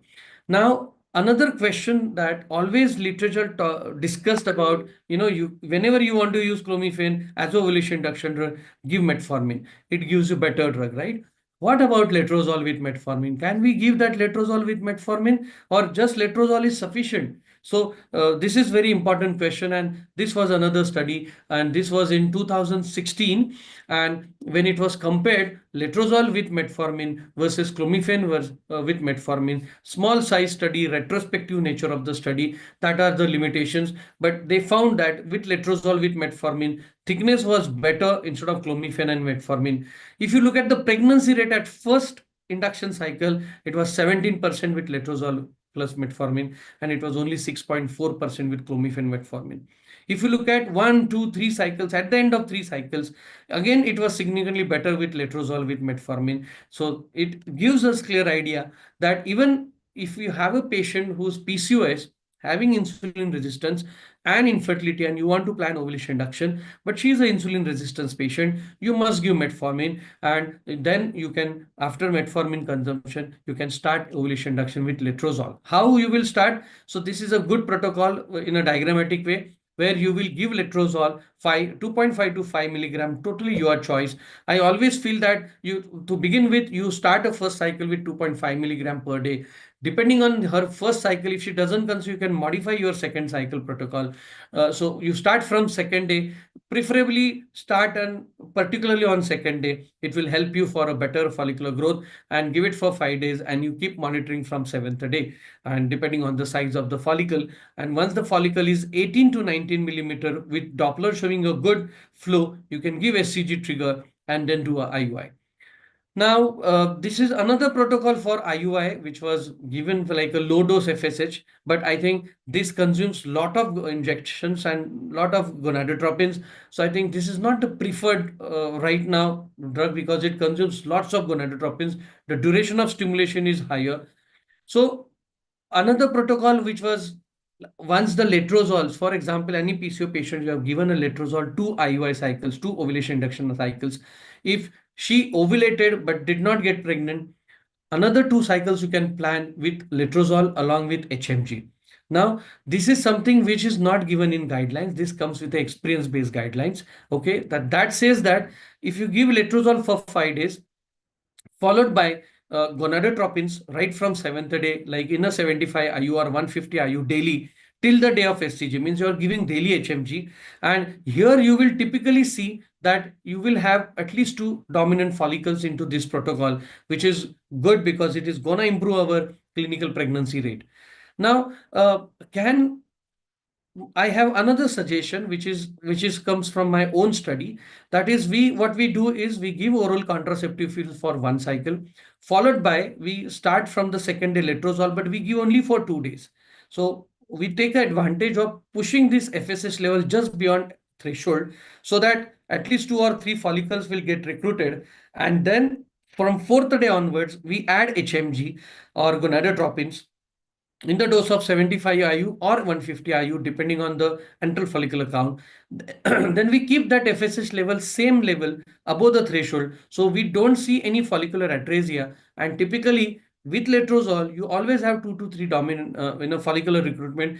Those kind of 2 or 3 follicles will continuously grow into dominance, and there is a little chance of premature LH surge. So we can monitor LH. If necessary, you can use antagonist and prevent premature LH surge. And once the follicles are ready, you can give a trigger. So this is also one of the good protocols when you are targeting controlled ovarian hyperstimulation. So guideline says letrozole is your first choice. Okay. Pure gonadotropins comes as a second choice. Now, there is between these 2 first and second choice, this is something which I wanted to highlight from my side, that you can combine oral evolutions and gonadotropins in your 3rd and 4th cycle if necessary. Okay, this was our own observation for last 4 or 5 years, and we wanted to check what is the clinical pregnancy rate. So those patients who undergone with these protocols, we had almost clinical pregnancy rate of 17.48% per cycle, means that is per ovulation induction cycle. So every month you have a 17% pregnancy rate. Okay. If you look at the per patient, means number of patients start undergoing treatment. So we saw that cumulative pregnancy rate was almost 31%, means our total recruited patients, 31% patients were pregnant, and none of the patient had a mild to severe OHSS with this. So that was another advantage which we, what about the multiple pregnancy? So only 1 patient out of 25 pregnant patient had a triplet pregnancy. That comes to only 4% multiple pregnancy rate. Twin gestation was almost noted in 6 out of 25 patients. So 24% twin pregnancy rate, and 72% had single gestation. So I can understand that with gonadotropins, and we know this fact, even guidelines says that we have to counsel our patients that whenever you want to use gonadotropins, the multiple pregnancy rate we have to explain, but this was around 24%, which was a twin pregnancy rate. It was not more than twins. Okay. Again, this was a good evidence in 24 that GnRH antagonist, 2014, sorry, this was a meta-analysis that if you use antagonist into ovulation induction and IUI cycles, whenever you have a impending premature LH surge, it does prevent premature utilization rate and thus saves our cycles for cancellation, increases the clinical pregnancy rate. And Again, this was a good study in 2019 when all PCO patients undergoing COH and IUI cycles, as we just mentioned, and GnRH antagonist was used. LS surge was very, very minimal where antagonist was used. Premature progesterone rise was only 11.5% versus 26, and premature luteinization was only in 1.1% than 17.2%. Of course, we did see monofollicular cycles almost in favor of using antagonists. So antagonist is good because it helps you to, it helps you to prevent premature LH surge, one of the main reasons of, failure of the cycle. Now coming to pure gonadotropins. Now we have understood letrozole, then letrozole with gonadotropins, and now pure gonadotropins. So friends, this was a study way back in 2015 when low dose HMG was compared with clomiphene, and where low dose means low, almost 37.5 to 75 IU. That was started from second day per day, and this was compared with 50 milligram of clomiphene per day from day 3 to day 7. And they found that all the parameters, CPR, that is clinical pregnancy rate, live birth rate, multiple live birth rate, number of pre-ovulatory follicles, endometrial thickness, cancer risk, all these parameters were more better in low dose HMG. So in comparison with CC, I think pure gonadotropins is going to be always better. But again, it comes as a second line drug. Okay. Now you can use them, but always I prefer that whenever you want to use them, do not start directly from second day 150 dose. If you are using HMG, you use only 75 IU as a starting dose. If you are using recombinant FSH, only use 50 IU, is the average dose you can use of recombinant FSH. Always assess it after 4 to 5 days of administration of gonadotropins. What is the response? So that if it is too much, you can step down. If it is not, if it is adequate but slow, you can step up these doses by maybe 12.5 to 25 IU of recombinant FSH step up you can see. So it is again a very good drug, very good protocol. The only problem again is whenever pure gonadotropins you are using, we need to understand that little duration consumption of gonadotropins is more. Chances of premature LH surge is more with gonadotropins. You have to give luteal phase support in these patients. You have to keep a track of LH surge. Use of antagonist is going to save your lots of cycles. So don't forget these all principles when it comes to gonadotropin cycles. What about IVF? Now, IVF is offered as a third line therapy. Again, I'm going by 2023 guidelines only. IVF is offered as a third line therapy where first or second line ovulation induction therapies have failed, and in absence of absolute indication of IVF, means there is no male factor, no tubal disease, those everything, tube-ovarian relation is maintained, all is normal, pure anovulatory. If your first and second line ovulation induction therapies have failed, then comes IVF. Till that time, you don't need to advise them IVF as a first line. Now, whenever you are planning IVF for PCOS patient, GnRH antagonist protocol is preferred, okay, and because we have advantage of using GnRH agonist as a trigger, and it will reduce the chances of OHSS, and also we have to vitrify all the embryos so that we can do that what is called distant embryo transfer or referred embryo transfer, that is frozen embryo transfer later. I think that is the best protocol, and this is how you have to do it. Use HMG or recombinant FSH, both are equal. It is completely administrator's wish, and after 4 or 5 days later, you can go for fixed antagonist protocol where day 5 you use cetrorelix. If you are following flexible protocol, you have to wait till dominant follicles reaches 40 millimeter and then you add a GnRH antagonist. Both the protocols are the same, doesn't matter. None of the antagonist protocol is superior to each other. They are same. And once adequate follicular growth is there, you use GnRH agonist as a trigger and do a oocyte retrieval and do a embryo freezing. So to summarize, friends, ovulation induction in PCOS needs individualization. Now, if you ask me, sir, what is the individualization in this patient? Yes, I think insulin sensitizers, with the new evidence, we need to individualize our approach. Okay. With the ovulation induction protocols, guideline says letrozole first. Before jumping with the pure gonadotropins, you can individualize patients with letrozole, with gonadotropins. Just now we discussed how we can do that. There are 2 ways. We give 5 days letrozole, then gonadotropin you can start, or just give 2 days letrozole and 4th day onwards only you can start gonadotropins. So combining gives you better clinical pregnancy rate than only clomiphene alone or clomiphene or metformin. Metformin is as an insulin sensor, is a very, very useful drug, but we know their side effect. Sometimes patient do comes with a severe gastritis. So we need to understand that can we give them minoxidil 2 grams. So you have a good evidence substitute now where 4 gram of minoxidil can give you better results than metformin. Though I will say these are, please don't take it as a pinch of salt because it is just 1 or 2 studies in 24. Okay, probably we may get larger size study and probably minoxidil may replace metformin. We don't know. But still now metformin is a proven drug. We have to use metformin to most of the patients. Sometimes can we give metformin and minoxidil together? Yes, there are a couple of papers where they have proven that if you give both together compared to only metformin, these patients who receive combination, they shows a promising result. Ovarian drilling is not a first line treatment. In fact, it is the third line treatment. Okay. In fact, after you should use it only for those patients whose follow-up for the treatment is questionable. I think that is where only ovarian drilling may come, or ovarian drilling in case if you have such patient who is a PCOS and has a severe OHSS, because ovarian drilling has an advantage of reducing the OHSS. But I think with agonist and freeze-all strategy now we are not worried about it. So I think probably I would recommend for that indication drilling, and antagonist luxuriously helpful to prevent premature LH surge in gonadotropin cycle. And that's very, very important points. So thank you very much for your patient hearing. I hope I could give you all the recent evidence about different aspects of infertility management of PCOS patient, keeping 2023 guidelines in mind.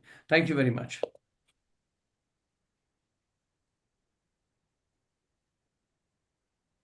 That was an excellent talk, Kundan. And you have done full justice to the management part, how it has cleared our doubts about the use of certain controversial therapies like myo-inositol. You talked at length about your own experience with letrozole, how you have modified the oral ovulagens to choose to, be maybe kinder to the patients, to be, more systematic with the therapy, more efficient. So thank you so much for the talk. I would invite Dr. Aradhana and Dr. Kusum Madam to comment, please. Dr. Kundan, it's also really a very good deliberation. Most of the things you have covered. There are few things which I would like to know, because you have lastly mentioned that you are, there is little good, response when you combine metformin with the myo-inositol. So, is there any, dose which is defined? I don't think there is some standard dose which is defined, that how much metformin and how much is the myo-inositol you have to give. Yes. You have told 4 grams of myo-inositol if you are giving alone. But if it is in combination, can you tell us, to our, yeah, because I have used combination. Yeah, sure. I think in this study, which was, there are a couple of 2 studies which have used combining metformin and myo-inositol. And in these studies, they have used 600 of myo-inositol and combined with 500 of metformin. And they have given twice a day schedule. Okay, so you are giving something close to 1200 milligram of myo-inositol per day. Okay, with 1000 milligram of metformin. So that's combination has given a better one Dr. Agrawal studies from Delhi, which has shown that live birth rate close to almost 55%. That was a cumulative live birth rate with those drugs. And there was another study where they also proven that the clinical pregnancy rate and implantation rate was better with this combination. So the question you asked me, any dose finding studies. So this was only a couple of studies which has given, and there they haven't used as a 4 gram per day. When you want to use alone myo-inositol, then probably you have to think of 4 gram, because see, this is what we have also understood, because we have used only myo-inositol also in the past instead of metformin, but we did not find that great results. Right, there's no standard combination right now. So these are the few studies which are telling about this, and they have done their own titration of the doses. And secondly, had they used it alone or with the clomiphene or with letrozole or with the gonadotropin? I mean, No, I think is it? yeah, it was a pre-treatment followed by ovulation induction with letrozole. So it was a pre-treatment. These both the studies, not alone. And one more thing that you have told us like there is a little bit of superiority of letrozole over the clomiphene, especially when you add gonadotropin. But I know still there are a lot of people they have maintained their confidence on clomiphene, and especially if it is like a unexplained kind of like ovulatory PCO. If it is a ovulatory PCO, she's already ovulating, and but she is PCO, as per diagnosis, like androgenic character and ultrasound appearance. So maybe like these two factors are there, although she is ovulating. So do you think clomiphene is a better option in comparison to letrozole? I find it clomiphene as a good drug into a normo-ovulatory patients. Okay, I'm not talking about PCO normo-ovulatory. I'm talking about normo-ovulatory whose cycles are absolutely regular, which is we label it as unexplained infertility, where the semen factor is normal, where the tubes are fine, your uterine factor is normal. She's got a regular cycles. Those are not anovulatory. And in this patient, if she comes with infertility, so first 2 cycles or 3 cycles, clomiphene is your first choice. Even letrozole has a similar efficacy. So it is either or. It's not that clomiphene is better in this. Either you use clomiphene or letrozole. It is going to have a same effect. But when it comes to anovulatory, Actually, what I feel like she is already ovulating. So one follicle she is already forming. So we can give her like a little bit of extra advantage of making 2 follicles. I would not say more than 3 follicles, but yes, 2 follicles are good enough, and then we can give clomiphene. yeah, that's what I said. That's what I said. Both are equally better. That's the area where we will use clomiphene. Okay. But in anovulatory patients, letrozole still stands better than clomiphene. Yeah. Others you can use clomiphene, no problem. Okay. And what do you see the future with the now Elagolix is in the market?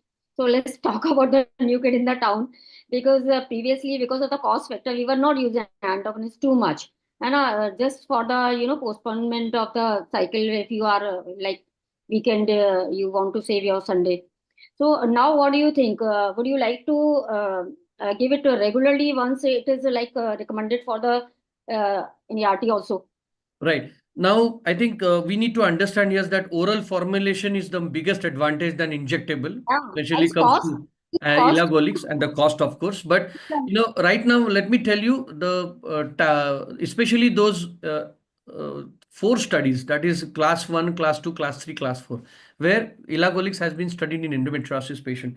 Now, they have been found to be pregnant.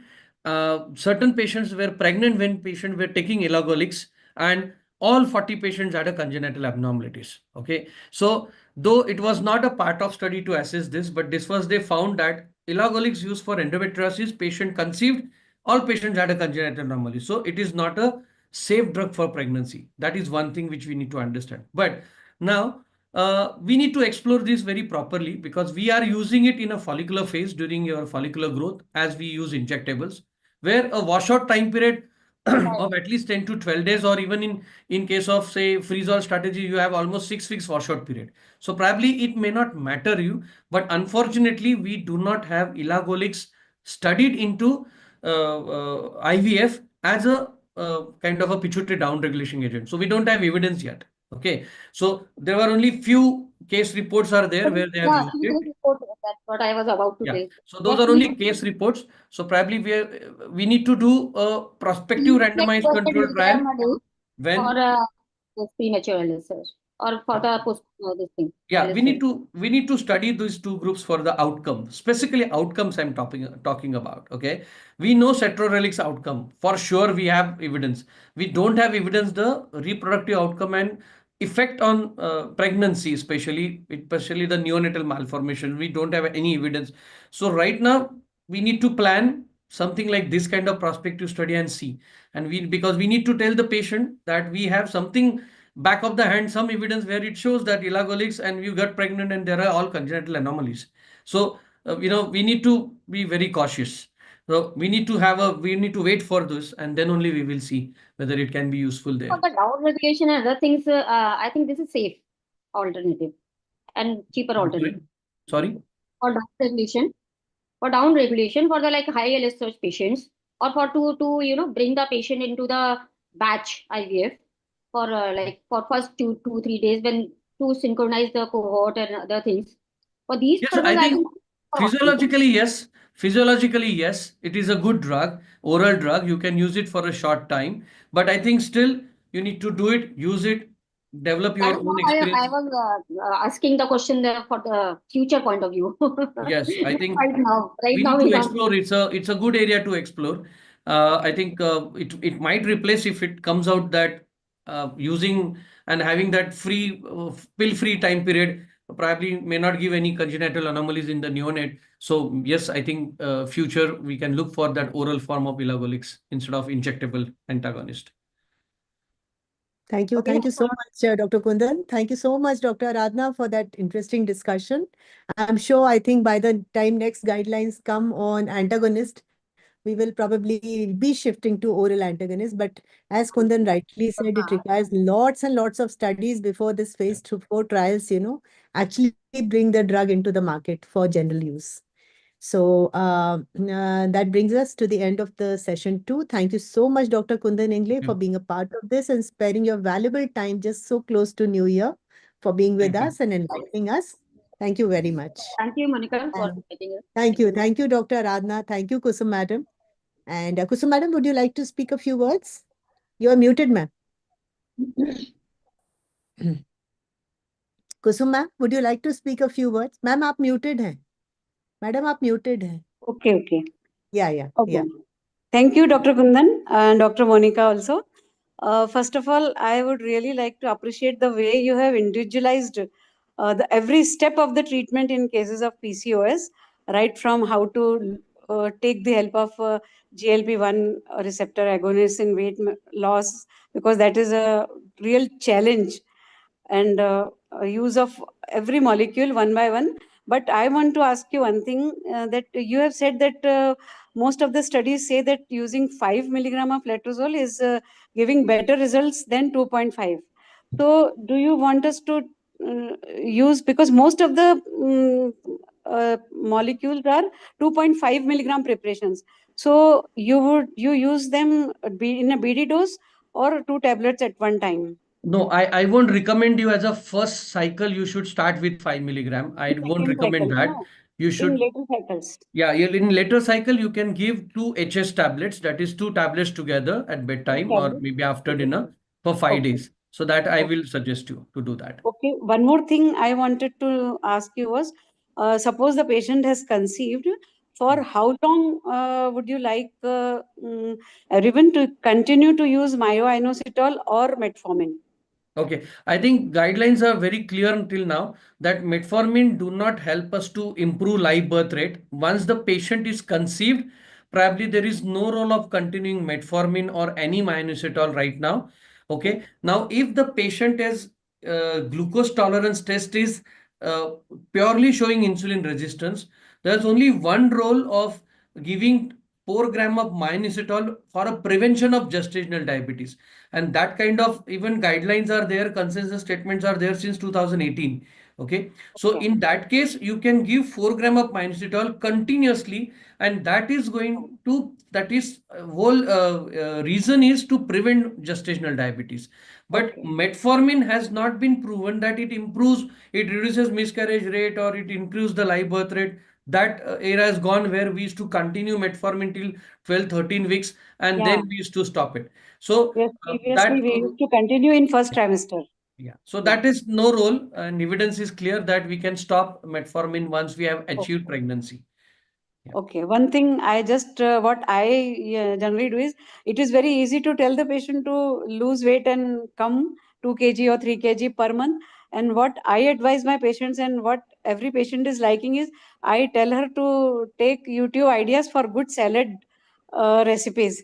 And I ask her कि ये YouTube में से recipes देख के you take full stomach, you take full lunch with salad fun once, and then after 1 or 2 hours, if you want, then you can go for your lunch. So that is working good for me. That's Okay. good. Yeah. But your talk was excellent and great, Dr. Kundan. Thank you so much. Nice to listen to you. Thank you so much. Now we proceed to the panel discussion. Thank you so much, Dr. Kundan and Kalyani. And I request Dr. Purva to please, Purva or Nandini, either please start the Yes, panel ma'am. discussion. Yeah. Now for our interesting panel discussion on PCOS management across women's life, I request Dr. Monica Singh ma'am to moderate the panel. She has been presently elected as Joint Secretary and Treasurer of IAGE MP chapter. We congratulate you, Thank you. ma'am. Thank you, Purva. Please introduce quickly all the panelists. All the Yes, panelists are very, very respected gynecologists of Bhopal city, and we welcome them here. And recently, I've listened to a few of them in a physical meeting. They were brilliant. So I thought we will do it again online for the benefit of the larger audience. So Purva and Nandini, Yes, please ma'am. introduce the panelists for us.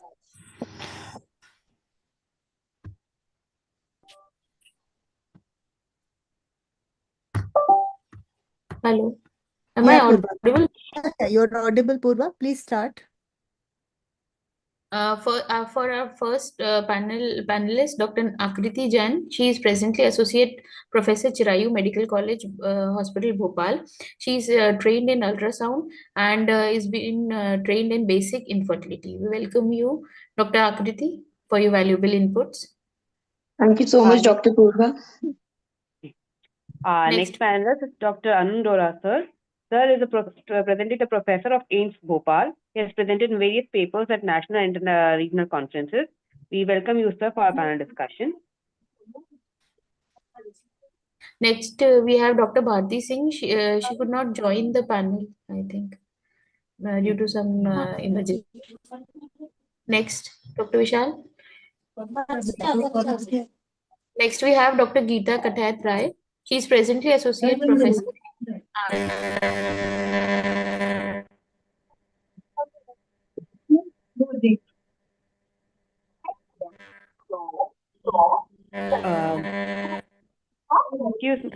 Hello.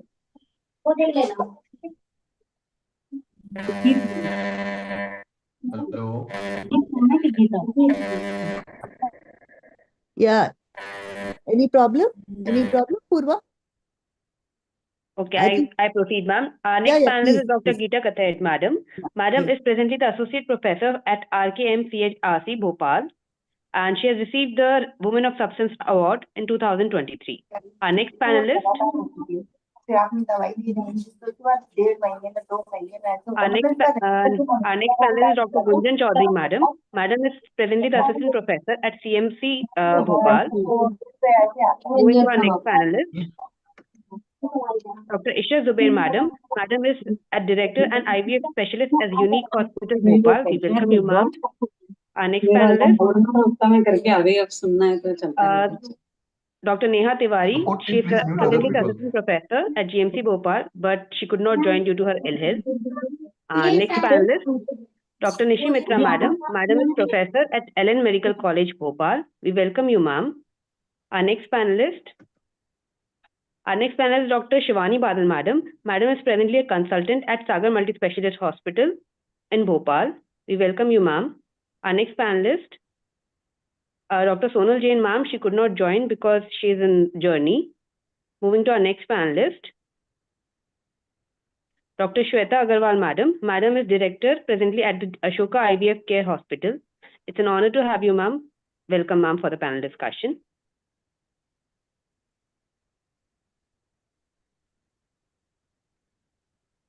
So here we are with the galaxy of panelists, and this is a very simple and to the point panel discussion about practical take-home point. So please don't bother about who is answering first. Whoever wants to answer can just, raise a hand. You have, raise hand option at the bottom of your screen. Where is it, Purva? Where is the raise hand thing? I can't see it in this thing. Okay, doesn't matter. Doesn't Very matter. excellent. Always doesn't matter. It's not there. So anybody can speak. Anybody can answer the questions. So I'll start sharing my slides. Can you see the slides? Are the slides visible? Yes, ma'am. Yes, Yes, ma'am. We can see the slides, ma'am. Right. I'll put it on a slideshow. Right. So here we have, I would request all the panelists to please put their videos on so that we can have a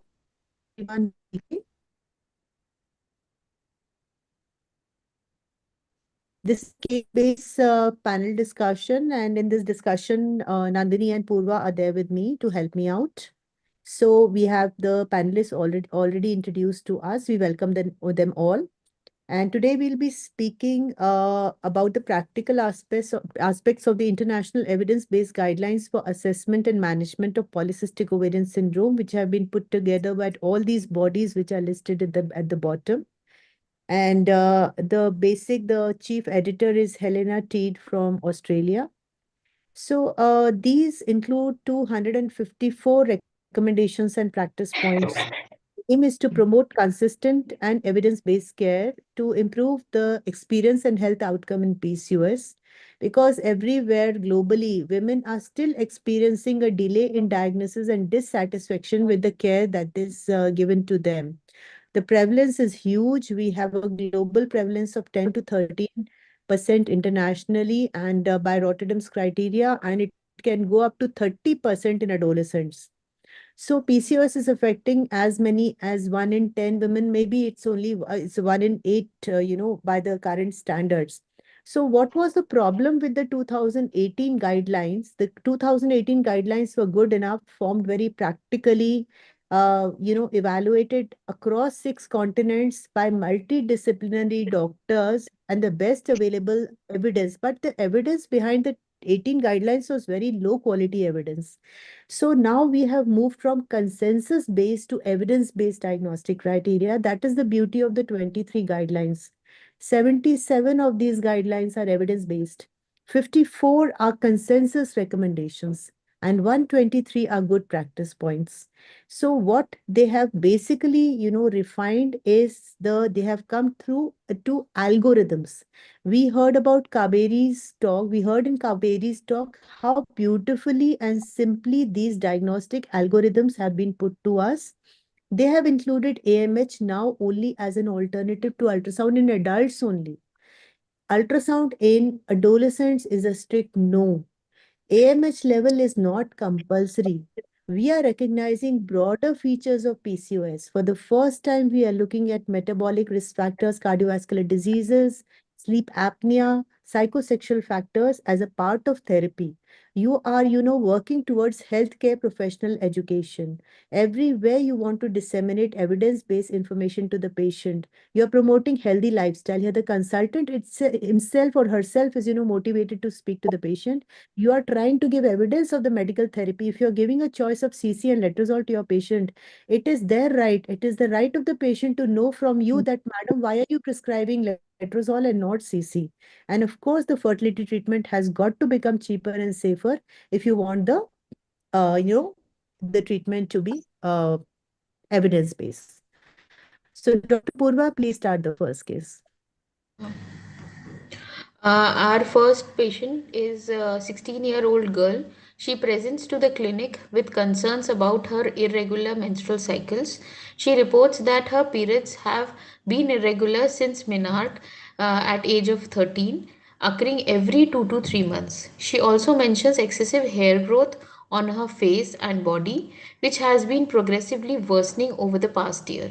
She has gained significant weight over the last 2 years and struggles with acne. There is significant maternal history of diabetes type 2 and obesity, but not in sibling. She has been moderately active in sports and playing basketball. She has a balanced diet but admits that occasionally she indulges in junk food eating. She denies of any sort of tobacco, alcohol or drug addiction.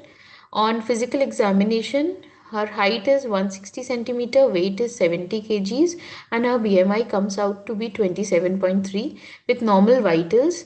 And she's having acne on face, acanthosis nigricans on the neck, hirsutism on face, chest, and back. There is no palpable abdominal mass. Rest all findings are within the normal range. Okay.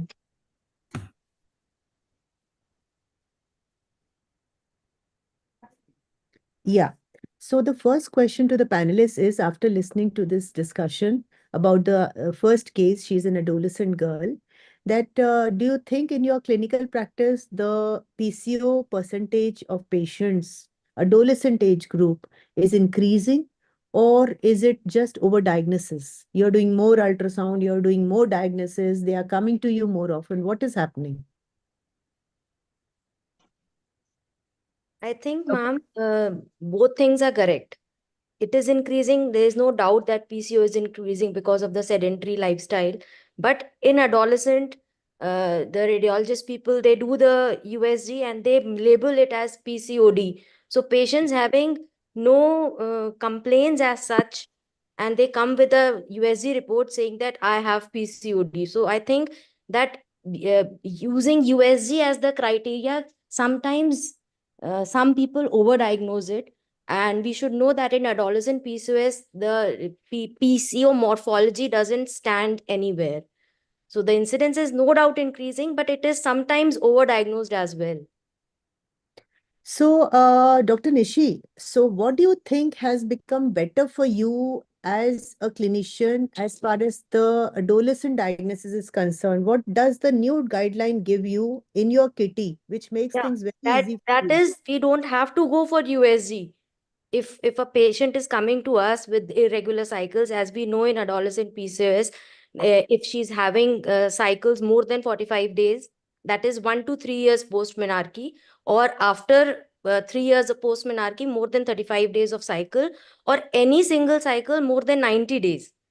That says that the patient is having irregular cycle in adolescent, and along with that, any clinical sign of hyperandrogenism, that makes the diagnosis of PCO very simple. We don't have to go for any ultrasound in that case of adolescent PCOS. Okay, now what do you do, Dr. Arun, if this patient is only presenting, she's an adolescent girl, she's only presenting with irregular cycles.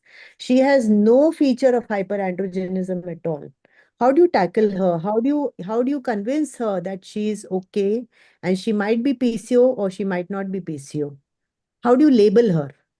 She only has one feature, and that is irregular cycles. She presents to you at the age of 15 years. Her Yes, cycle, madam. tell. Yes.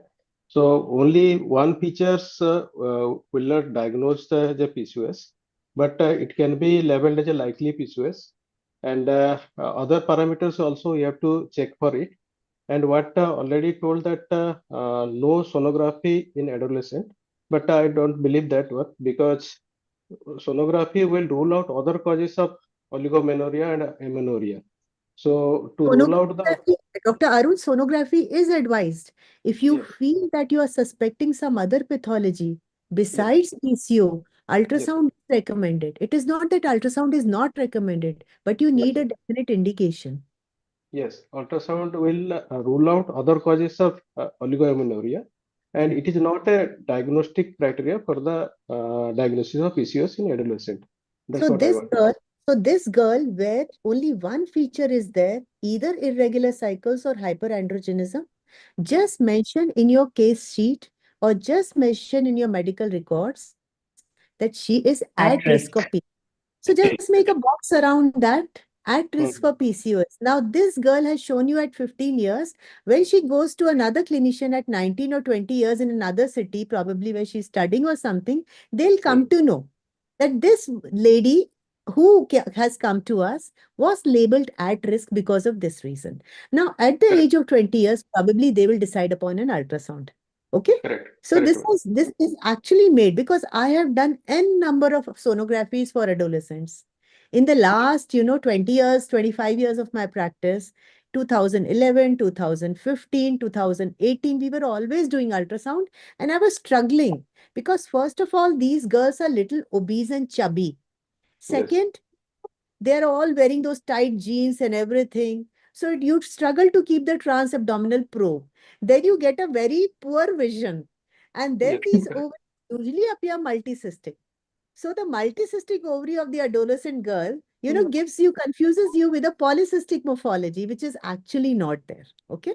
So I think it's made very easy. At risk also, we can counsel the patient that they are at risk, and we can advise lifestyle modification, which is very important as previously mentioned. Yes, yes. So this is a good practice point that it is given in 11.4 for adolescents who have features of PCO but do not meet all the diagnostic criteria. They can be considered at risk, and reassessment is advised later at or before full reproductive maturity. And when do you call full reproductive maturity, Dr. Shweta Agarwal? Ma'am, when the patient is reached around 18 years, then we have, because you have HPO axis immaturity in early ages after the menarche, like patient is 15 years or 16 years, HPO axis is immature. And nowadays the menarche age has also reduced. Like previously, we used to see that patient at 9th standard or 10th standard, they are getting the menses. But nowadays at 5th standard, like 9 years or 10 years, they are getting their menses. So 8 year after the menarche is also, we say that they are having that maturity in the HPO axis. Yes. So basically it is 8 years post menarche. Suppose the patient has had a menarche at 10 years, the reproductive maturity will be considered at 18, and so on and so forth. And when do you call this woman amenorrheic? Gunjan? When do you diagnose primary amenorrhea? Suppose an adolescent has come to you, her mother has brought that girl to you at 14 years. Yes, ma'am. Madam Abhita, Ma'am, if she... Yeah. Yes, ma'am. Am I audible? Yes, ma'am. It's if she has amenorrhea even after 3 years post thelarchy, that is the breast development, and if she has no like menses till the 15 years of age, then we call her amenorrheic. Yeah. So 15. And I would just like to add one point. It's nothing new, but for the adult diagnosis, we use Rotterdam criteria. We use like the out of 3, 2 should be positive. But somewhere there was a group of people who proposed that Carmen et al. In 2010, for adolescent, we need to have all the 3 to be positive in order to label them as adolescent PCOS. And also we should exclude other causes of irregular cycles in adolescents. Like ma'am has already discussed the other causes. But Rotterdam's is made up of 3 criteria, out of which ultrasound criteria is compulsory in Rotterdam's. So 3 out of 3 cannot stand true for adolescents anymore. In fact, 3 out of 3 is not true for adults also. Rotterdam. Yes, ma'am, but for adult, okay, ma'am, I read somewhere that they proposed, maybe. Rotterdam's has stood the test of time. What is Rotterdam's criteria, Dr. Shweta Agarwal? Give me the Rotterdam's criteria, please. Ma'am, anovulatory cycles or ovulatory dysfunction, that is the first. Second is hyperandrogenism, and third is the ovulatory features seen in the ultrasonography, ovarian volume more than 10 centimeter cube. Perfect. So Shweta, how many criteria you need? How many criteria you need in PCO? Any 2? Any 2. Any 2. And out of these, the third has been eliminated for adolescents, Gunjan. So yes, ma'am. Yes, ma'am. That is what I told not you. Recommended. Recommended for adolescents. Ma'am, it's not recommended as such, but if it is present along with the 2 criteria, we can label her as adolescent PCOS. I didn't say that adolescent PCOS is like mandatory. We have already discussed it. Again, I disagree. With due respect to your perfect knowledge, Gunjan, I would like to say, suppose this adolescent has come to you with irregular cycles and or hyperandrogenism. She is carrying an ultrasound report from Baroda saying transabdominal ultrasound with polycystic ovaries. Please disregard the report. Do not. Yes, ma'am. Yes, ma'am. Yes, ma'am. That is definitely true. Yeah. Yes, ma'am. Definitely, ma'am. There are only 2 criteria to be seen. In adolescent, there are only 2 criteria to be seen. 2 criteria, yes. Exactly. This is the 2023 These guidelines. are all the finalists we have only Akriti, Shweta, Gunjan and Nishi. That's it. And Dr. Ishrat, madam, is there? Ishrat is there. Okay, Ishrat, now please tell me, this girl is taking oral contraceptive pills as prescribed by her gynecologist. She Yes, ma'am. had irregular cycles. She came to Dr. Purva Bhatkur. Dr. Purva Bhatkur started oral contraceptive pills for her at the age of 14 years. And the mother was also very modern. Mother said ki koi dikkat nahi hai. Doctor, you can give OCs. Now, when she comes to you, you find that she might be, hyperandrogenic, but you're not finding clinical features because this patient goes to a beauty parlor every 3 weeks. She's very Yes. smart girl. She goes to a beauty parlor every 3 weeks. She gets waxing, threading, everything done. So tell me, she's taking oral contraceptive pills. When will you test her testosterone? And what test will you do? Basically, if a patient is already on OC pills now, ma'am, so the test for hyperandrogenism like pre-testosterone and will not be reliable. So we'll have to stop at least for 2 to 3 months. Then we'll have to assess for hyperandrogenic biochemical values. So you have to stop OCs for 3 months at least. And what are the 2 tests which are, done, which are recommended, though we don't do much clinically? They are the total testosterone and free testosterone. But here also the guidelines have given us the exact method of testing. You have to do mass spectrometry. Don't go by ELISA or RIA tests. Otherwise, you will not get a correct report. And there is something called a free androgen index, which, practically speaking, we are not doing. So I think we can, end at that. These are the 2 tests which are done, total and free testosterone, to assess biochemical hyperandrogenism. These just points which we are giving, which you can, totally start in your practice from tomorrow. You don't have to think that these are written in the books. These are written in the guidelines. So when you write on your case papers, advise total testosterone, advise free testosterone, please send to the best lab. Please check what the test the lab is doing and explain to the patient and her guardian that why are you doing this test. Okay, hirsutism is, I think I told you already that hirsutism and acne, they are, clinical correct features, but you have to rule out the pathologies. You have to rule out the organic causes. So why should we not rely on ultrasound? Why has ultrasound been totally thrown away out of the window? Please, can you enlighten us, Akriti? Yes, first of all, thank you, ma'am, for the opportunity. And I think the recent ESHRE guideline 2023, it says it is excluding ultrasound only in case of adolescent. It is recommended for adult PCOS, but specifically for adolescent PCOS because they are going in that pubertal transition. And there the follicles are already being seen as polycystic at times, although they are not fitting into the criteria. And more often, because of being like unmarried and not active, the scans are being done transabdominally, which is not that accurate as compared to a transvaginal scan for the correct assessment of the number of follicles as well as the ovarian volume. So in case of adult PCOS, they are recommending more for only the 2 clinical features. One is the history and the clinical feature, and not relying on ultrasound, which is more for the adult PCOS, when we can already do a transvaginal scan for a better assessment of the ovarian volume as well as the number of follicles, which fits into the Rotterdam criteria exactly, like the number of follicles per cross section or in a single ovary and the ovarian volume. And as you said, ma'am, that already these PCOS patients of adolescent age group are more obese, and the transabdominal ultrasound does not give that accuracy for that ovaries to fit into that Rotterdam criteria of ultrasound. Yeah. Okay. Thank you for the lovely answer, Akriti. And of course, there is this typical, multicystic type of ovarian appearance, which you see everybody who has put a probe on adolescent tummy knows, there is a multicystic sort of ovary. I also did ultrasound for my own daughter. She was going to boarding and she had very irregular cycle. She's a mild PCO. So I did a scan and I found multicystic ovaries and all that, but I did not give her anything. She, I just told her to reduce some weight and everything. So she adopted lifestyle changes. So there is a significant overlap between the appearance of these ovaries in healthy adolescent and in actual PCO adolescent. So that's the reason we should, be a little careful. So we've already talked about ultrasound. I think we proceed because it's a long panel. Management guidelines. Okay, somebody can tell how exactly you counsel your adolescent patient for lifestyle change? Ishrat, her mother, her very, very loving mother is sitting with her. Mother loves her a lot. Mother cannot see her little daughter bhuka, pyasa.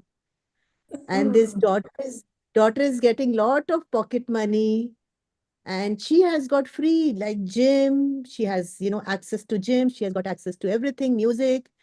But how will you counsel her? Actually, it is difficult in this scenario in such a young girl to counsel about the lifestyle changes. Even जैसे कि आप कह रहे हो ना, it is very difficult to mother also counsel regarding the weight loss. But we'll have to explain them. She might be having a future metabolic risk factor for insulin resistance as well as cardiovascular risk. So we should counsel them that maintaining active lifestyle and keeping the check on weight will have a long-term consequences. So we'll have to counsel just a minimal exercise in schools or college, wherever she is going, not vigorous, not regularly gym, even if she is doing just walking, and just restricting the calorie intake in terms of junk food will suffice. Initially, we should do a milder counseling in form of reducing the calorie intake and a little bit increasing her regular physical activities, which she is doing And actually, regularly. what I have seen where the daughter is obese or maybe son is obese, I find that there's some problem in the kitchen of that house. I found that the mothers are using the kadai very liberally, the frying pan very liberally. Every now and then something is popped in the oil to fry. So it's like it's a liberal Yes, sort of yes. eating. You have to sort of restrict from the kitchen. That aapko try to use, healthier and probably more, less oil recipes. You have to tell them Yes. to Google, you have to tell them to, all the modern things and everything. So basically lifestyle interventions, they start from home. And Kaberi very nicely said the SMART goals. The goals Yes. for lifestyle should be smart, measurable, achievable, realistic, and Timely. timely. Yes. Time bound. Time Time bound. bound or timely. So this is the type of exercise which is advised in adolescents. And okay, so now have I missed anybody? Everybody's here. Dr. Shivani has joined. Dr. Shivani. Dr. Shivani is there. Hi, Shivani. So just tell us about the OC. Your patient has come to you with adolescent PCO. You have diagnosed her because she has got mild hirsutism and she's got, facial hair. She's got a slight blackening of the skin of the neck at the back. And she is a BMI 27. Her mother is very, educated and a postgraduate, and mother is ready to use OC. Now tell me your choice of OCs and why. You have to deal with irregular cycles. You have to deal with hirsutism because children at school are teasing this girl about the hair. Okay. So how will you deal with this girl for her hirsutism as well as irregular cycles? Mother is ready for everything. Shivani, you have to unmute. Hello, ma'am. Am I audible? Yes. Ma'am, first of all, as ma'am just now told, we have to teach her about the risk and the lifestyle modification. She has to reduce the weight and everything. She has to do a vigorous exercise because her BMI is also high. Moreover, seeing to the hirsutism, we have to give those progesterones which have anti-androgenic properties. So we'll be preferring estrogen with cyproterone acetate. So I'll be giving a combination of OCs containing this. And along with that, I can advise her to go for laser reductions because she is a school-going girl, more of a lifestyle where she'll be bullied by the children regarding her hair, facial hairs and other things. So laser treatment would be a good option because it will reduce the facial hairs moreover. About the acne also, we can give tretinoins for the acne problems. And moreover, ma'am, the junk food and all should be avoided. And I'll tell her that the ill effects of all these things so that she won't be using them. Okay, so Purva, you are our expert. Purva, tell me what is your choice of OCs and why? And why have these guidelines not totally recommended COC containing cyproterone acetate, anti-androgens? Why? They are not recommending this as the first line. Yeah. Ma'am, they are not recommending high dose because of the adverse side effects or the adverse effects, and they are mostly recommending the low dose ethinyl estradiol containing OCPs, and no specific OCP is recommended. They are just saying you can use low dose containing estrogen pills. Cyproterone is not used because of the risk of venous thromboembolism. Yes, it is because of the adverse effects which are because we have to use it for at least 6 months. They, So yeah, the guideline says that cumulative or long-term effect of using any low-dose OCP or cyproterone containing OCP is same. And cyproterone acetate is having high risk of venous thromboembolism. yes, it is having the venous thromboembolism, which is an adverse effect of it. So Yeah. that's why. So, I mean, you can Also, go for the low dose COC with lifestyle. Anybody who is using metformin in adolescents? In case the BMI is high, the patient is already having a BMI which is more than 25. She's coming in the category of overweight or more than 30 obesity. If the BMI is high, and I think even before that, we can check out for the impaired glucose tolerance also. Yeah, this family belongs to a patient. This patient belongs to a family wherein you are seeing a mother with type 2 diabetes. And obesity as well. These parents, you are seeing a sibling, with the Hirsutism or something. You are seeing heart disease in the family. So this is a girl who is good for counseling, and you can start, not only lifestyle modifications, metformin also, but everything after proper counseling. Everything is the cafeteria choice has to be given to the patient, even whether it is fertility or whether it is adolescence, whether it is, psychosexual disorders, everything. The doctor of 2000 or 1990s, we became gynecologists in 1990s, late 1990s. That practice has totally changed now. Here, you have to really counsel your patient about everything and give her the pros and cons, because she has got everything basically on the net also. Okay. So Dr. Kundan has already talked about inositol. So we had this discussion when Purva, you were doing this panel, that inositol has, is a controversial thing in the guidelines. I would just like to tell you that inositol is neither a strict yes, neither a strict no.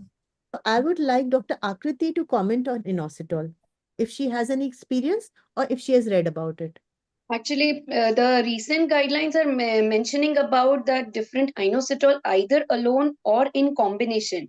They are more of experimental as of now. Their long-term effects are very much limited. The clinical benefits, they are being already used by many people, but their long-term outcomes, and there is a lack of quality evidence also regarding that whether it is really beneficial. So until now it has been used, and they are mentioning about the correct dosages also, as Dr. Kundan sir has highlighted, that many people are giving, but the correct dosage of 4 grams per day, like 2 grams twice a day dosage, that should be gone to give its results. And previously, sometime when we were doing PG, there was some preparations which were coming out that there should be a specific combination of myoinositol with d-chiroinositol, and a specific ratio of something around 1:63 used to be maintained. 1:40. 1:40. Sorry for that, sir. 1:4. The recent guidelines also mention that same thing, that alone or in combination it can be given, but the recommendation says that it is still in the experimental thing, and there is a lack of quality evidence on its benefit for PCOS. So Dr. Arun Dora has to, I think he is quite anti-inositol. So I think last word from you, Dr. Dora. I'm actually not anti-inositol, madam. Actually, thing is that 4 gram of myoinositol per day will cost around 1,000 rupees, and a metformin tablet maybe, because the myoinositol tablet what you are getting, that is cost around 40 rupees or something, and that is having in some milligrams only, under 20 milligram, 30 milligram, maybe that much only. And in the combination form, if you are giving her 4 gram of myoinositol, then it will be 1,000 only. That much of amount she has to spend per day. And the metformin tablet, that costs only 2 rupees per tablet. So you have to see the cost to the patient also.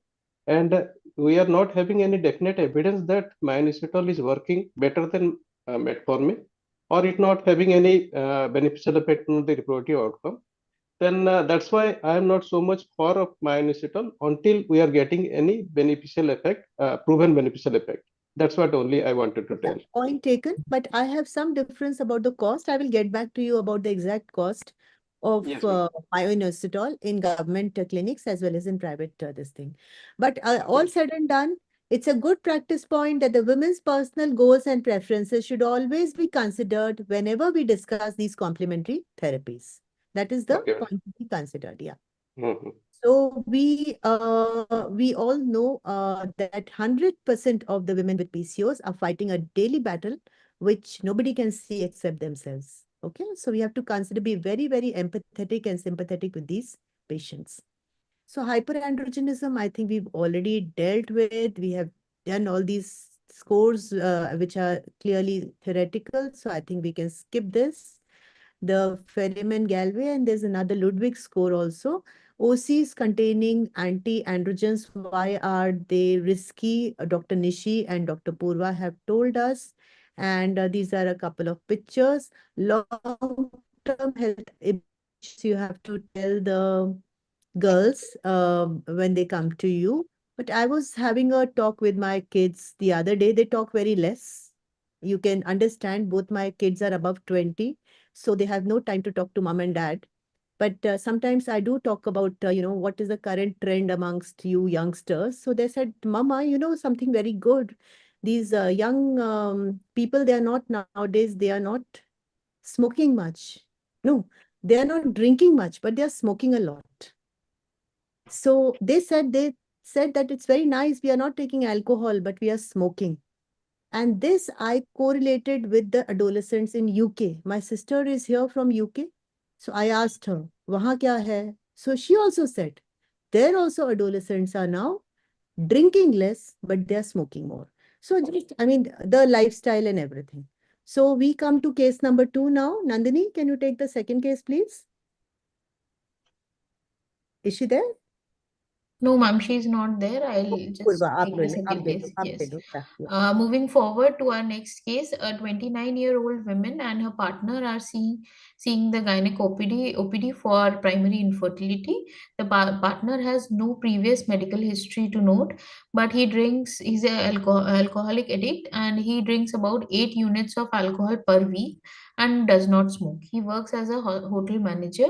Women is having no previous medical history except that she has an appendectomy 12 years of age, and the cycles are between 31 to 46 days and very scanty at times but not painful. There is no intermenstrual or postcoital bleeding. She always had a normal smears and had never being infected by any sexually transmitted infection. On examination, her BMI is comes out to be 32, and with slight acne on her face and her chest. There are no abdominal scars, and the abdomen is non-tender with no palpable mass. The speculum and the bimanual examination are very much normal. So this is a couple visiting a gynec OPD with primary infertility.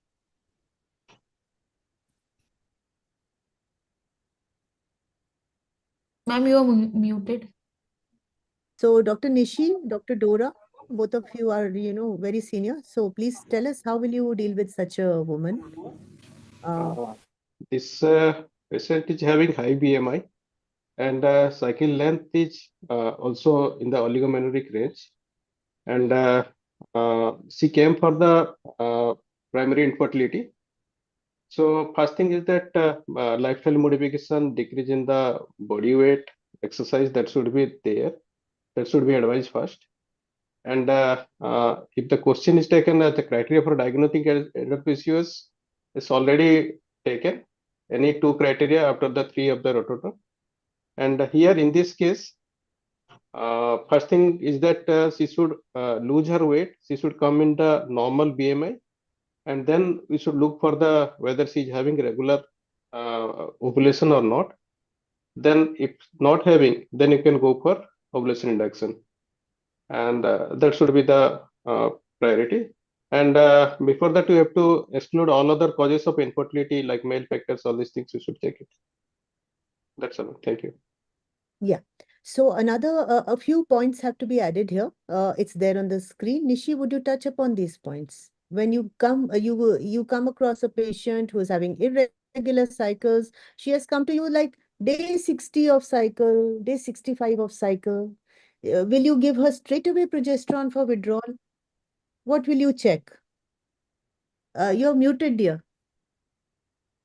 Before diagnosing or labeling her as PCO, first, PCO is a diagnosis of exclusion. I would like to go for, I mean, she's having acne, she's having high BMI, but we have to exclude hyperprolactinemia, thyroid, and other causes as well before labeling her as PCO. And yes, if she's diagnosed as PCO, then Everything is definitely. normal, Nishi. Thyroid is normal, prolactin is And normal, everything.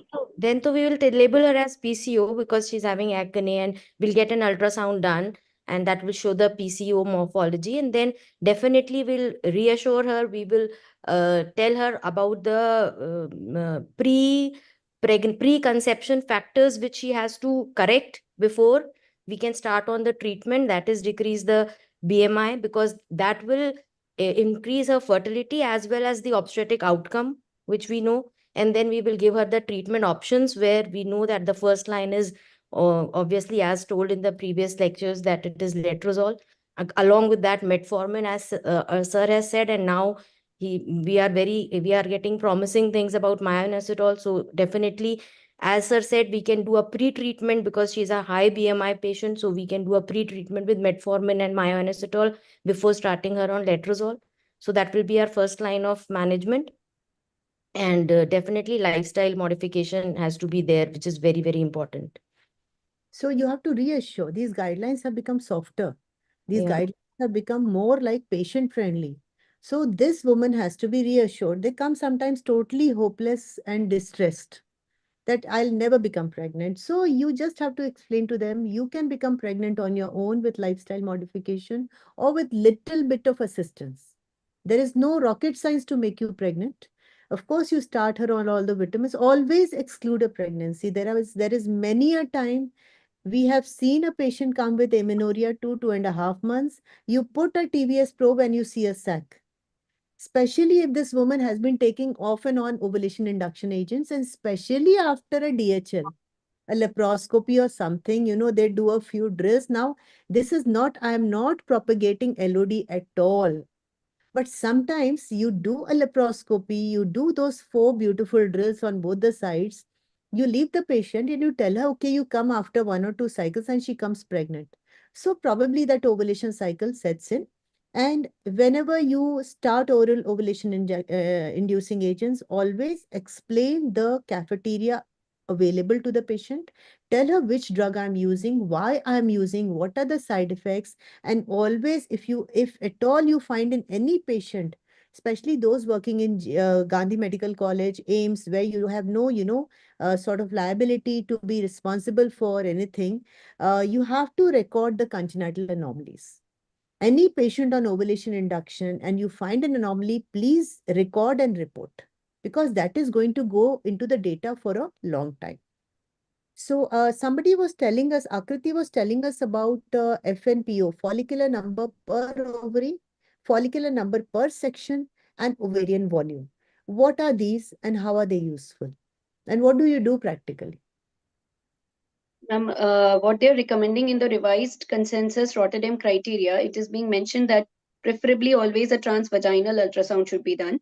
And in that, either you see for the number of follicles per ovary. So the follicle number per ovary, that is FNPO, if it is more than 20, or you see for the volume of the ovary, which is more than 10 ml, or you see for the follicle number per cross section of the ovary, which should be more than 10. So cross section, follicular number cross per section is for when you're using the 2D probe. 2D probe. And when you're using Right. the 3D probe, you can use FNPO, you can use only with 3D probe. And Yes. FNPS is for 2D probe. So some facility don't have a 3D, and sometimes you don't have the time. Even I don't start a volume measurement of the ovary in every patient. How can you afford to do it? So you do a FNPS and you take out the ovarian volume estimate. So they have said, these guidelines have said that FNPO should be considered the most effective ultrasound marker to diagnose PCOM. Okay, so this is everything about ultrasound. So having said that, it's very, very important that all of us are perfect in our transvaginal scans. And it's always a good idea to even, turn the monitor towards the patient and show her the ovaries. It, she sometimes, knows how it looks and what is the, and you can show her a normal ovary also. I sometimes show a normal ovary to a patient and then I show her a PC ovary. Now, what is this is, sorry, Shivani's name is already written. I could not delete it. Is there any role of serum AMH? So Shivani, you can take this question. What is the role of AMH and how important do you find it is? Dr. Shivani is there? Who else is there, Purva? Ma'am, Dr. Shweta Dr. Ishrat is there. In adult PCO, Sorry, we can very well add AMH level for diagnosing and confirming our PCOS findings. AMH is as per the latest 2023 guideline, AMH is included in that. It is not used alone, but along with ultrasound marker, it is used as in diagnosis. But they also mentioned that using both of them, and it should not be an over-diagnosis. Like if it is clearly looking as FNPO is more than 20, then you might exclude AMH level. Yes, definitely. Yeah, serum AMH definitely no in adolescents and never as a single test for diagnosis. Single test, and yes. sometimes if you get a clear-cut PCO by other two criteria, you can even leave, AMH as a test. So this is how the guideline has changed the importance of ultrasound and AMH. So what are the preconceptional risk factors which are associated with a negative fertility outcome? Dr. Gunjan Chaudhary, are there any risk factors you would like to correct? We've already talked about them, but Yes, is there any? ma'am. Yeah, Yes, ma'am. please let. Ma'am, if the first of all, we'll look for the BMI of the patient. If the BMI is high, we would like to correct her BMI. And we have already discussed about the prenatal supplementation. So we can always give her vitamin D supplementation before any treatment we proceed. So we would like to correct that if there is any deficiency of vitamin D. And if there is any component of hyperinsulinemia, we can always give a pre-treatment of myo-inositol or metformin and metformin, and maybe used alone or in combination to increase the insulin sensitivity. And if this will further, today nowadays we talk a lot about the adjuvants, role of adjuvants in PCO, ma'am. So we can also, if there is poor egg quality, we can also give them, nowadays melatonin has got its role. So that's why we can just look out for, and also they are talking about gut dysbiosis. We can also correct the gut dysbiosis by supplementing them with prebiotics and probiotics, ma'am. Yeah, so these, of course, probiotics is again a chapter in itself. We are having a very, very nice webinar by the greatest speaker on dysbiosis, probiotics, prebiotics, and postbiotics. Dr. Mala Arora, Dr. Professor Mala Arora is speaking tomorrow in a webinar at 7 p.m. I'm the convener of that webinar, so I know. So anybody who wants to know, she gave us such a beautiful talk in Delhi in the master class that it was wonderful to listen how much she has analyzed probiotics. And she really gives you food for thought that what are postbiotics, which postbiotic I should give, which prebiotics should I give, what is the, what is the role? So I suggest all of you to listen to that talk tomorrow. Dr. Arun Kumar, please tell us what is the role of tubal patency test in this patient? She has never had a tubal patency test and I think she's 30, 29. 32. 29. So she's never had a tubal patency test. She has just come to you with a full-blown PCO. What do you do? PCOS will not change the criteria for tubal patency test, and it is an individualized decision to do tubal patency test or not in this patient. And before doing tubal patency test, we should rule out the ovulation factors, and you should do the ovulation induction if necessary. And as such, per se, PCOS will not influence whether you have to go for tubal patency test or you will go early to the tubal patency test. So it is individualized treatment, and in this case, after ruling out all the other factors like ovulatory factors, male factors, then only you should go for tubal patency test. Yeah. So it is highly individualized. It depends upon the personal preference of the physician. So tubal patency test can be left to counseling. The prevalence of infection in your setting, that patient, how much infection or repeated UTIs have she had in the past? Did she have any multiple partners in the past? Has she complained of any episode of PID in the past? Or suddenly in a TVS, Nishi, you do a TVS and suddenly on one side, left adnexa, you find some tenderness and the sliding sign is negative. Would you like to do HSG in that? You're muted, dear.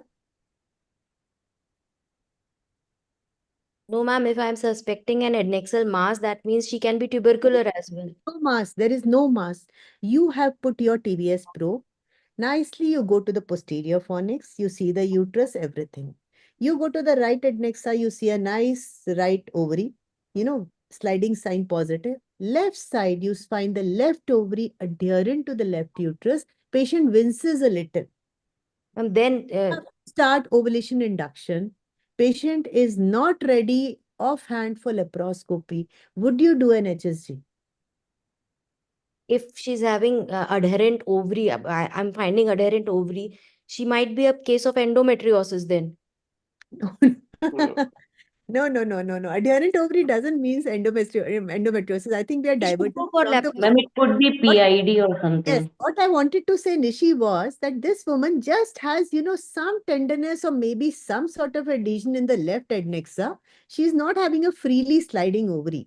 She's already 29, 30. You're going to start an ovulation induction cycle for her, which is going to cost her in private a good 15,000 minimum. So why don't you do an HSG? एक month से tension खत्म हो जाएगा कि she's got patent tubes and then you proceed. So in that individualized patient, at least I would like to do an HSG, but it's open to discussion. Purva may think differently, Shweta may think differently. Okay, so it's up to you totally to decide where to do a tubal patency test. I think you continue, Purva, with the next discussion. I have to do an IUI and come back. Okay, so yeah, just discuss letrozole versus clomiphene, and then you discuss this thing, metformin combination with this. I'll just be back in 2 minutes, right?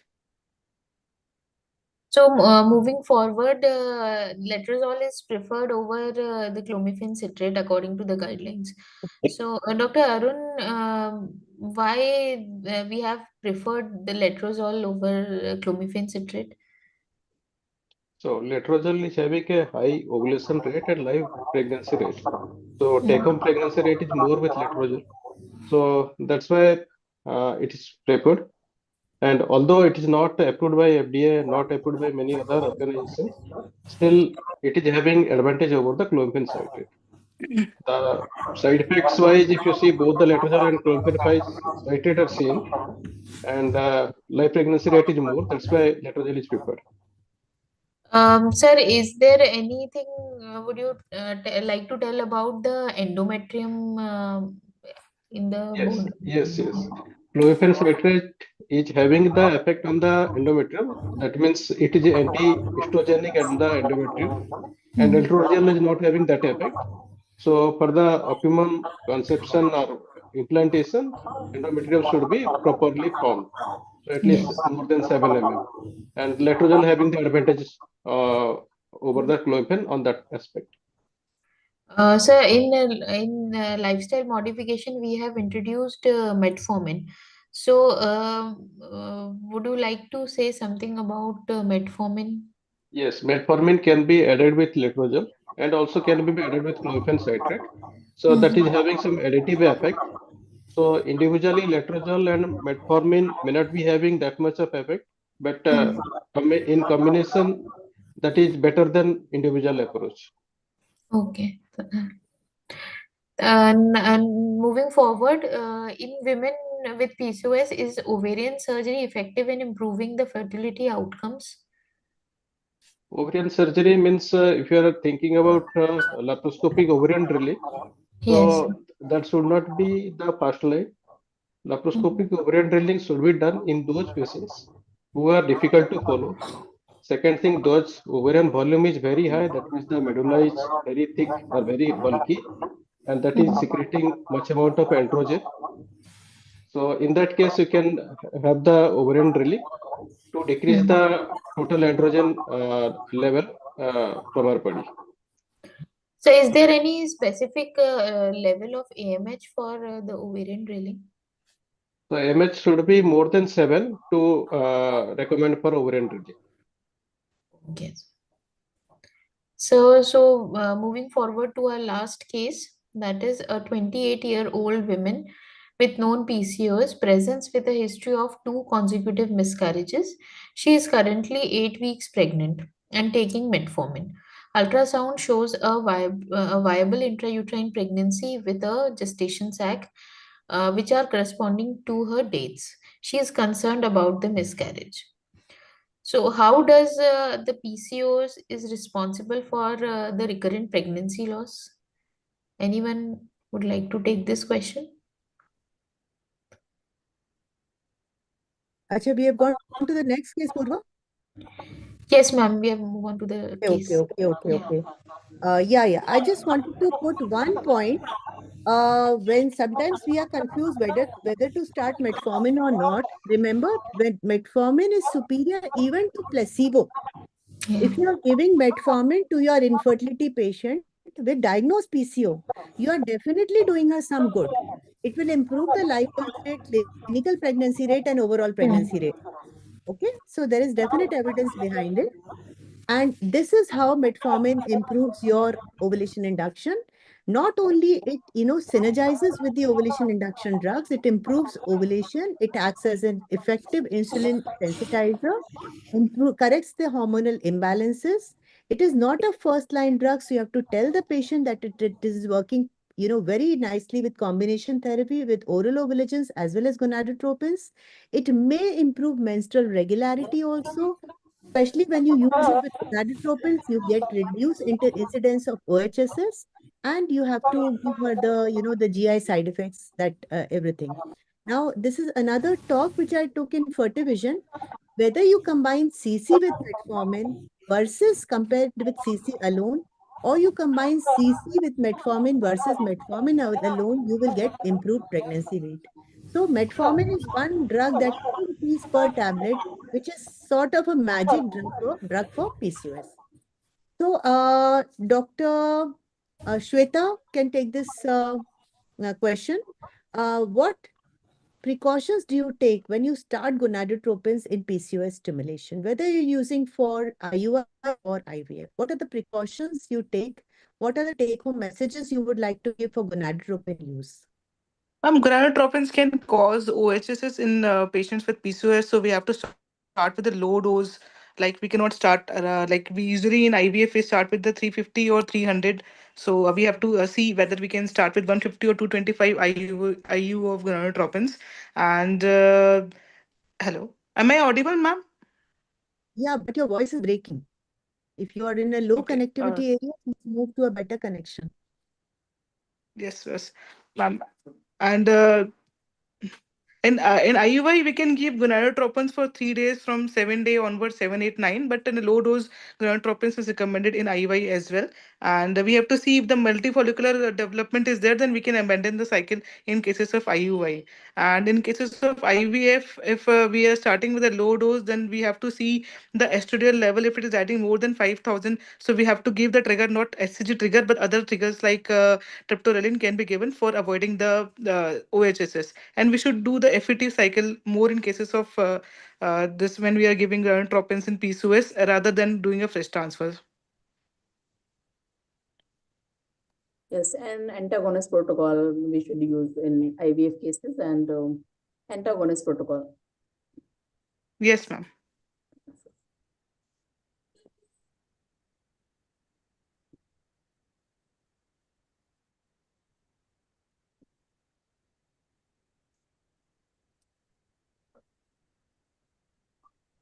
Is there any? I don't think. Monica ma'am, we cannot. Ma'am, I cannot screen hear. share has been stopped. Okay. Madam is not there.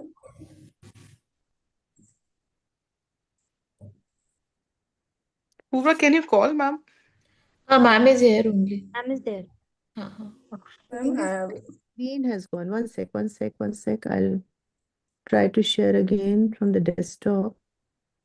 Actually, my connection went for some time, so I was out of the meeting for a few seconds. So now I have to open the, yeah. Now I've come back. Can you see my slides? No, ma'am. No, ma'am. No, can't see. Okay, so let me try again with multiple windows. And I share again. Yeah, I got it. Can you see again? No, ma'am. Not yet. Can you see? Can you see the slides? No, ma'am, no. No. Meeting से left, okay.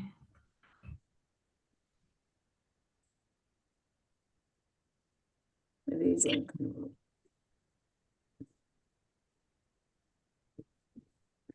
Hello, ma'am, are you there? I think she will connect in some while. Oh. I've connected, but this sharing is giving me a little bit of problem. Let me try. Ma'am, should I share the screen? Yeah, now is it visible? No, No, ma'am. ma'am, no, not yet.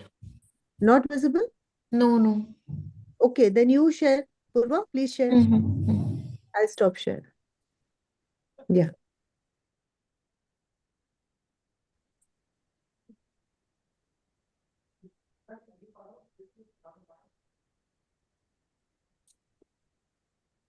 Now the screen is visible? Yes, definitely. Yeah.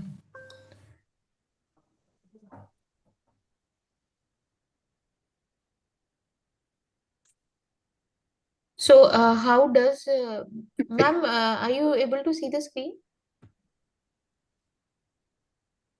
I think. Ma'am has gone again, I think. Okay, Actually, how does PCOS contribute to the recurrent pregnancy loss? So in PCOS, we have that defective corpus luteal formation, and decrease in this progesterone effects, and defective we have luteal phase defect as well, and is endothelial dysfunction, and we have defective oocyte as well because the recruitment occurs early in the primordial stage, and the atresia is also not happening, apoptosis is also not happening. All this lead to this recurrent miscarriage in case of PCOS. Very rightly said, Dr. Shweta. Now, what are the obstetric outcomes in such patients? Dr. Nishi, would you like to take the question? In PCOS patient is we can label it as a high risk pregnancy because they have a higher risk of pregnancy losses as we discussed, and then higher risk of gestational diabetes because they have an inherent insulin resistance, hypertension, FGR, preterm delivery. So we have to keep that patient as our high risk patient and start our monitoring and everything from the very first time she visits us or she becomes pregnant, which includes monitoring for gestational diabetes, monitoring for hypertension, and we can start all the prerequisites which we have the little ones to improve her obstetric outcome. Yes, very rightly said. So PCOS basically increases the risk of higher gestational age weight gain, along with miscarriages, gestational diabetes, hypertension in pregnancy, preeclampsias, IUGR small for gestation age babies, and low birth weight, preterm delivery, and cesarean section. Also, this is the very Cervical insufficiency is also there in case of PCOS. yeah, So yeah, when we are There's doing a preeclampsia NT-NB, that can then lead at to that preterm. time, NT-NB at that time you should see for the cervical length. If it is less than 2.5, we should do the needful. Go for the cerclage. Yes. So should she continue metformin throughout her pregnancy? What is your say, Dr. Gunjan? Hello, Gunjan, are you there?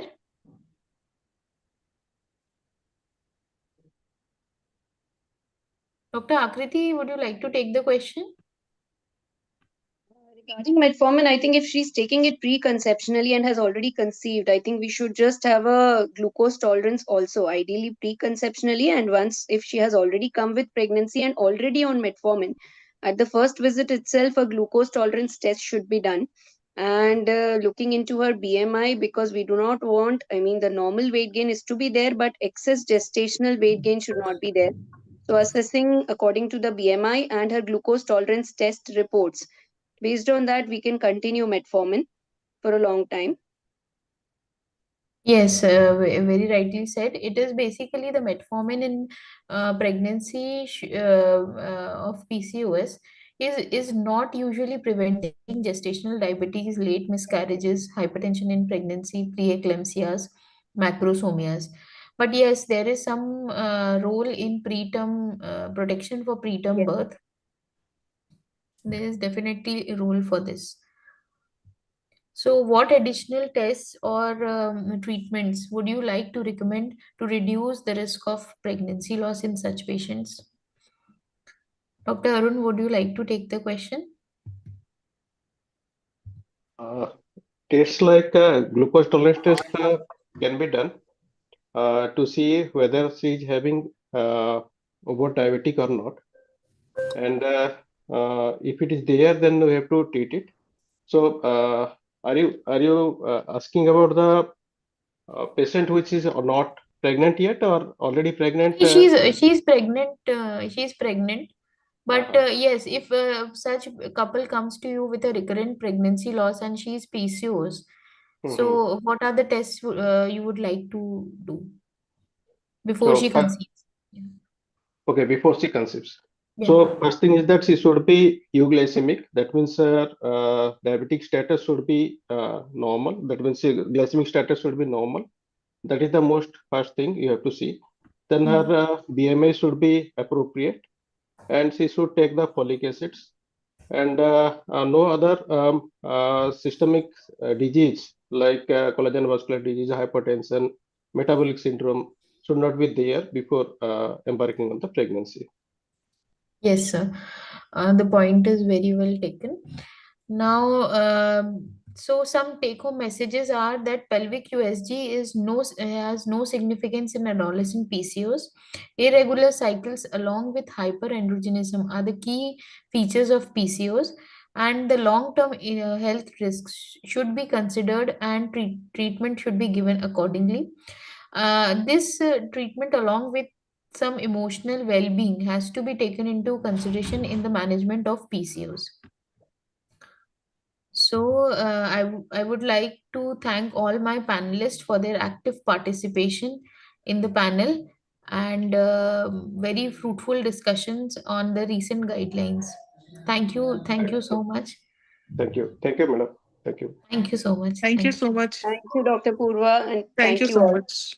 Thank you. Thank you, Purva. Okay. Can we Dr. leave Vishal, now? ma'am is. Huh? Yes, ma'am. Madam is joining, or can we leave? No, I'm just asking, ma'am. Just a Okay. minute.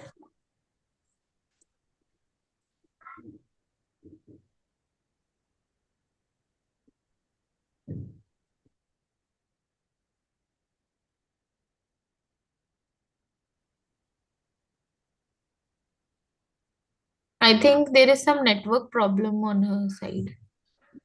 So, Will you just inform her? yes, I'll inform her. It's okay. Thanks Thank a you so lot. much. Thank Bye. you. Good night. Thank you, Dr. Vishal. Thank you, ma'am. Thank you.